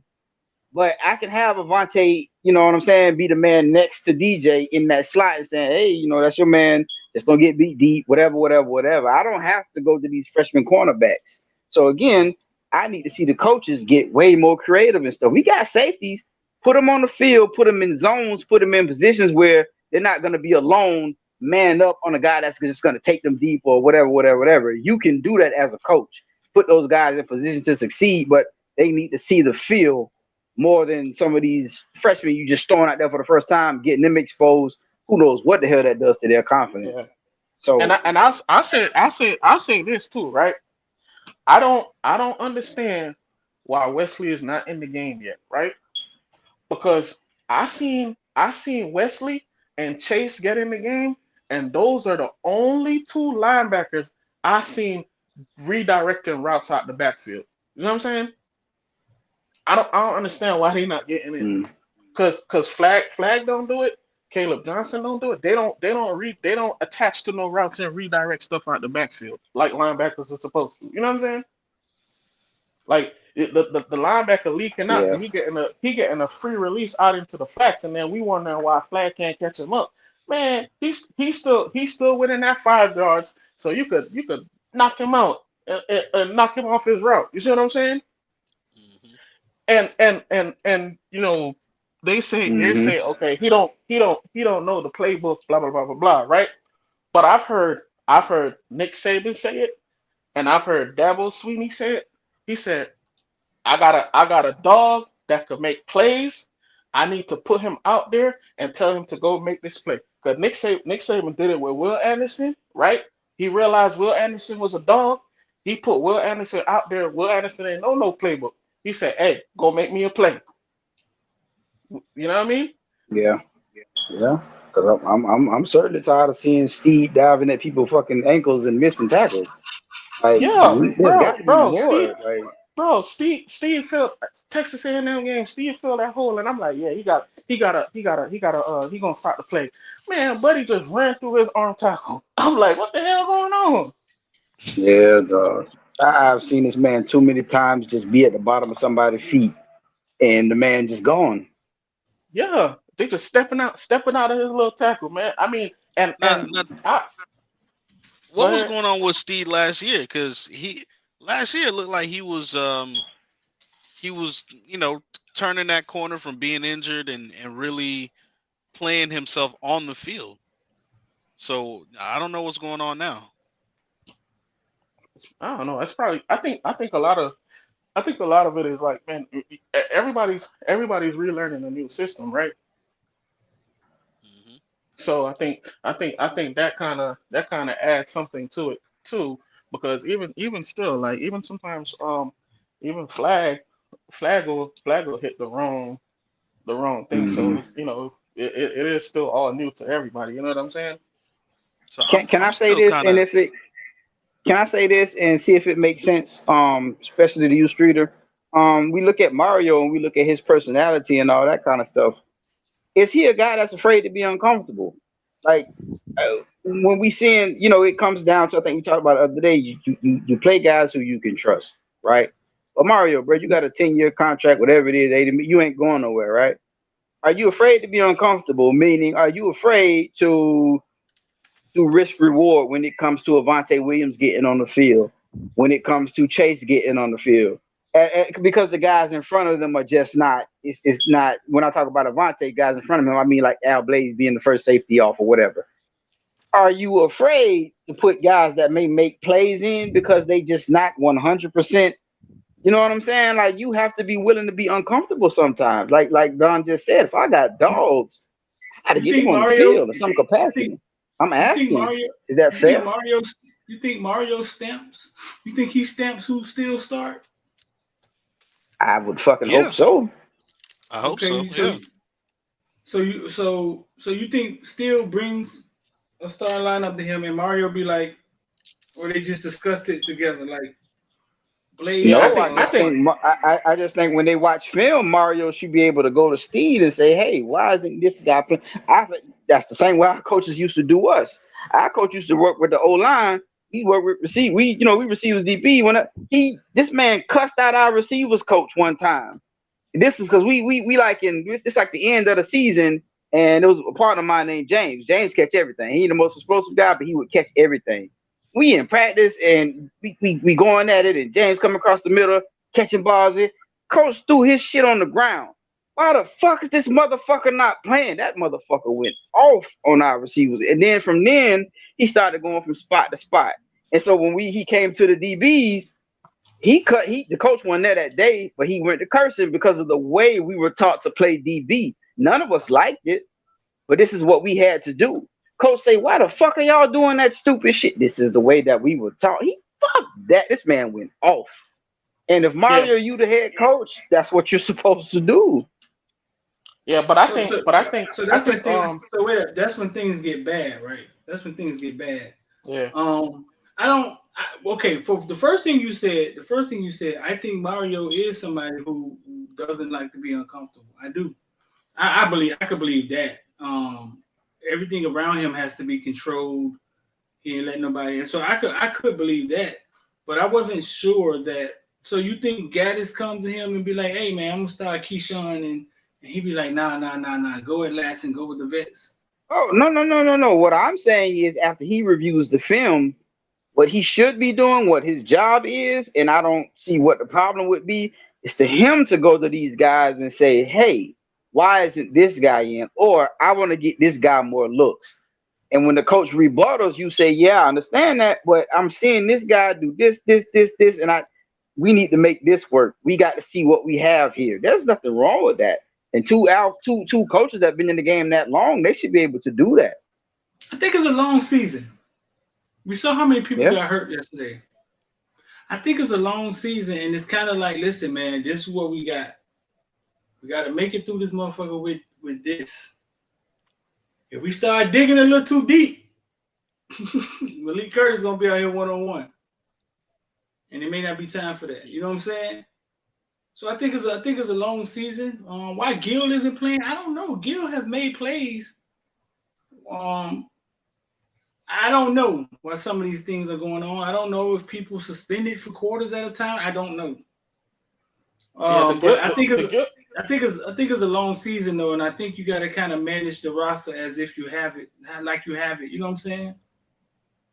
Yeah, I was gonna say the guild thing is a real puzzler to me because one thing I know about Bruh is he always passionate and he always got the fire, and Right. we could have used his energy in the game last game, so I don't understand why he's not seeing the field. Don't make no sense. And Tay. And Tay makes shit hurt, dog. Tay started, right? Tay started yesterday, right? I think so. He started and he made a They play early in started, that game. Yeah, and but I was it's I was shit. gonna I say didn't see a lot of Tay. I was gonna say, Kyle, to answer your question, right? I think Mario's put a staff together with people that he doesn't necessarily have to question their decisions. You know what I'm saying? Like people that he would trust that they're gonna make the right decision. You know what I'm saying? Yeah, I but think he's wrong in that thought process, though, bro. You put guys in there that you're comfortable with, but as the head man, oh no, bro, you got to see through everything. It's just like Street always talk about being in the service. If I'm the whatever head guy, whatever, but I also have a lieutenant or have a guy in charge. I Mhm. don't just leave him the fuck alone. I got to find out what he's doing and what the Right. rest of the infantry got going on. Like I don't, no. I get what you're saying, and I do think he put together a staff to where he feel like he doesn't have to question them, but it's still his job to make sure Right. everything is tight. Right. But then up until this week, this is the first really goddamn. You know what I'm saying? Yeah, but we saw again, like I was saying, hey, even in wins, you see things, start to see leaks and start to see cracks and stuff. And so I Hmm. do need to see, like, hey, where are we going with this? Where are we going with that? I can look at it from certain games. I Yeah. saw Ivy get caught on versus both Bethune and Southern Miss. Not that you're not supposed to get caught on, but it's just like, and I know they haven't been here, but I'm just like, this is the same motherfucker we don't see in the last 4 years. You know what I'm Yeah. saying? Like, I don't know how is he still the starter? I don't see it. I don't get it. I've seen Steve for 3 games diving at people's ankles and not making the tackles. How many games do I need to go before I say I need somebody else that's gonna make that actual tackle? So I get, yeah, Right. I agree with you that it's early, but when does it kick in? Yeah. I think I always thought that they were gonna tighten up the rotations come Me ACC play. That, too. that's what I always thought. I always Yeah, thought like it's too these much these first rotating. I always thought that these first couple games that they were trying to evaluate and see what they got because it's one thing when you're seeing them in practice versus when you're seeing them with live reps, right? Mm-hmm. So I mean, the Texas A&M game that was an opportunity to see them in adversity, right? And then Mm-hmm. the other 3 games, right? It was supposed to be to see them in favorable matchups, right? But okay, Middle Tennessee didn't go well, right? But now what you do as a staff, right? You go back and you evaluate what you have heading into ACC play, and then I'm expecting them to tighten up their rotations and make their adjustments accordingly. And honestly, man, if they not doing that, then it's the same old marching out. That's when we got to start asking questions about the staff. Mm-hmm. So I mean, Because listen, check this out. So about to get ready to shut it down, man. I don't even know who's playing tonight, but I don't. I get in here to let people talk, man. Want to hear let's have a place where people can talk and where they can vent at. You know what I'm saying? Um, I said at the beginning of the year, I don't really, like I said, I really don't really care what happens this year per se. I just was happy that the process has changed. Um, so I'm kind of like long term with it when it comes to these people. Did I feel something special could happen? Yeah, I did. And can it still happen? Yeah, it can. But I think people wish football was basketball and they could play a game every 2 days or some shit like that. Hell yeah. Because because it's gonna be a long 2 weeks, dog. It's gonna be a long 2 Gosh, it weeks. is. A long, Hey, a long 2 weeks. you know what I think too, and I'm guilty of this. I think the transfer portal got us delusional because Speak on it. we picked up all these players in the portal, right? Like Jackson and all the linemen and stuff like that, and we didn't. I don't think we fully realized how much gaps we really had on the team, right? And I don't think we fully realized how long of a process this is going to be. You know what I'm saying? Like we still need a lot of work. And I'm guilty of it. I'm guilty of it myself because I'm thinking, okay, last year we were so close, right? And we done added these beasts on the D line. We done upgraded the coaching. So I'm saying, man, at 10-2, 10-2, you know what I'm saying? But you watch the play, right? You watch the execution, and then you start to realize, hey man, these kids have gone through a few years without any real coaching, right? And it's gonna take time. It's gonna take time for them to get out what they learned because when adversity hits, right? You go back to what you already know, right? All the because even the O line, right? Whatever Mirabal done taught them, when the adversity hit them, Middle Tennessee, I guarantee you they forgot all that stuff that Mirabal was saying. You know what I'm saying? They went back to what they've been told by the previous regime for the 3 years that some of them have been here, the 2 years that some of them have been here. It's gonna take a lot more time to get that out than just what the how long Mario been here, like 5 months. It's gonna take a lot more Right. time than that. And I'm guilty of it myself. I got kind of delusional and misguided in what's really happening here. And I mean, I've seen Mario rebuild a program myself while I was a student, and I'm fully confident that Mario could do it, right? But it's just gonna take time. Yeah, Yes, it I is. mean, you're not wrong though. He's not wrong because what it was, we didn't see this offense being like this. We didn't see TVD, whatever we didn't see that coming. So I don't We think he was definitely didn't wrong see in that feeling coming. that way. We definitely didn't see that coming. If it's one thing we could have betted on, we'd have been like, what could go wrong next year? Could have asked 100 people. And I don't think anybody would say, boy, TVD was only good for 6 games. That motherfucker might digress this year. Maybe you get 2 people saying that sophomore slump. You got film on them. But I know we are definitely guilty from telling you TVD looked awesome in practice. He's tearing our defense up. The team looking forward to him. And then all of a sudden, even the coaches spoke so highly of him. But I guess, I don't know, man. Remember that time I asked James about TVD and he spoke so highly of him, almost as if somebody told him, "Hey, listen, man, we gotta constantly uplift the quarterback or something." This season, and we about to get ready to get up out of here, man. This season took a turn yesterday, bro. That none of us thought Jakari Brown is a Jake injury away from Jakari in the game. Think about that. Sure. Right. And then shout out to Coach Hayes because this is the type of shit he be talking about, man, you don't know the season. Listen, bro, stuff happened in the season. And it's true. All of a sudden, TVD can't read the field. Done went haywire. He's sitting down, and we will play away from Jakari entering the game. We got down running RPOs. Think about that, dog. Think about that.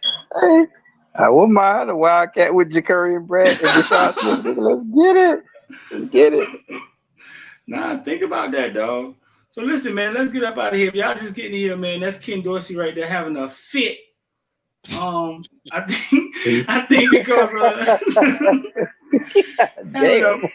because what's the name missed somebody in the end zone. But I tell you one thing, man. Philip Buchanan always said Ken Dorsey should have been our OC, man, for years. Before he had a head OC job, before he was anybody quarterback coach, he always said it. Not mug in the NFL. Shout out to the Dolphins, right. man. Anything y'all want to say before we get out of here? Nah, we good, bro. Ready for the next one. I'm good. Yeah. Well, y'all got 2 weeks to gloat, man. We're gonna cut this off. We're gonna cut this off when? At the space, and no more talking about goddamn Middle Tennessee. He's gonna be on to what? North Carolina? Yeah. Yep. We still ride. Some big wins down the road. We still with the boys, you know? Yeah. It's just unfortunate we had a little mishap. We got punched in the chin, but we just gotta get up and keep going, you know? That's it. Well, all right, man. Appreciate y'all, bro. I appreciate you. Yep. Yeah. Hey, man, 786-405-9499. 786-405-9499. If y'all want to get down with IOD Squad, that's what we invest. Talk about. Well, we actually trade, and you can watch us trade. You can watch the plays we make. You can copy them. Ask questions about crypto. Ask questions about anything you want to be involved with. Come and invest, and we talk about it. All the information is on the Discord. Just click the link. I think it's pinned at the top of the comment section. That's Ken Dorsey having a fit right there. If you didn't know who that was. And listen, man, get out of here, man. Sunday and Sunday, I got to get ready for work tomorrow, man. So we're going to handle that. Get out here and go find me something to eat, man. I'm D, man, and I'm out of here.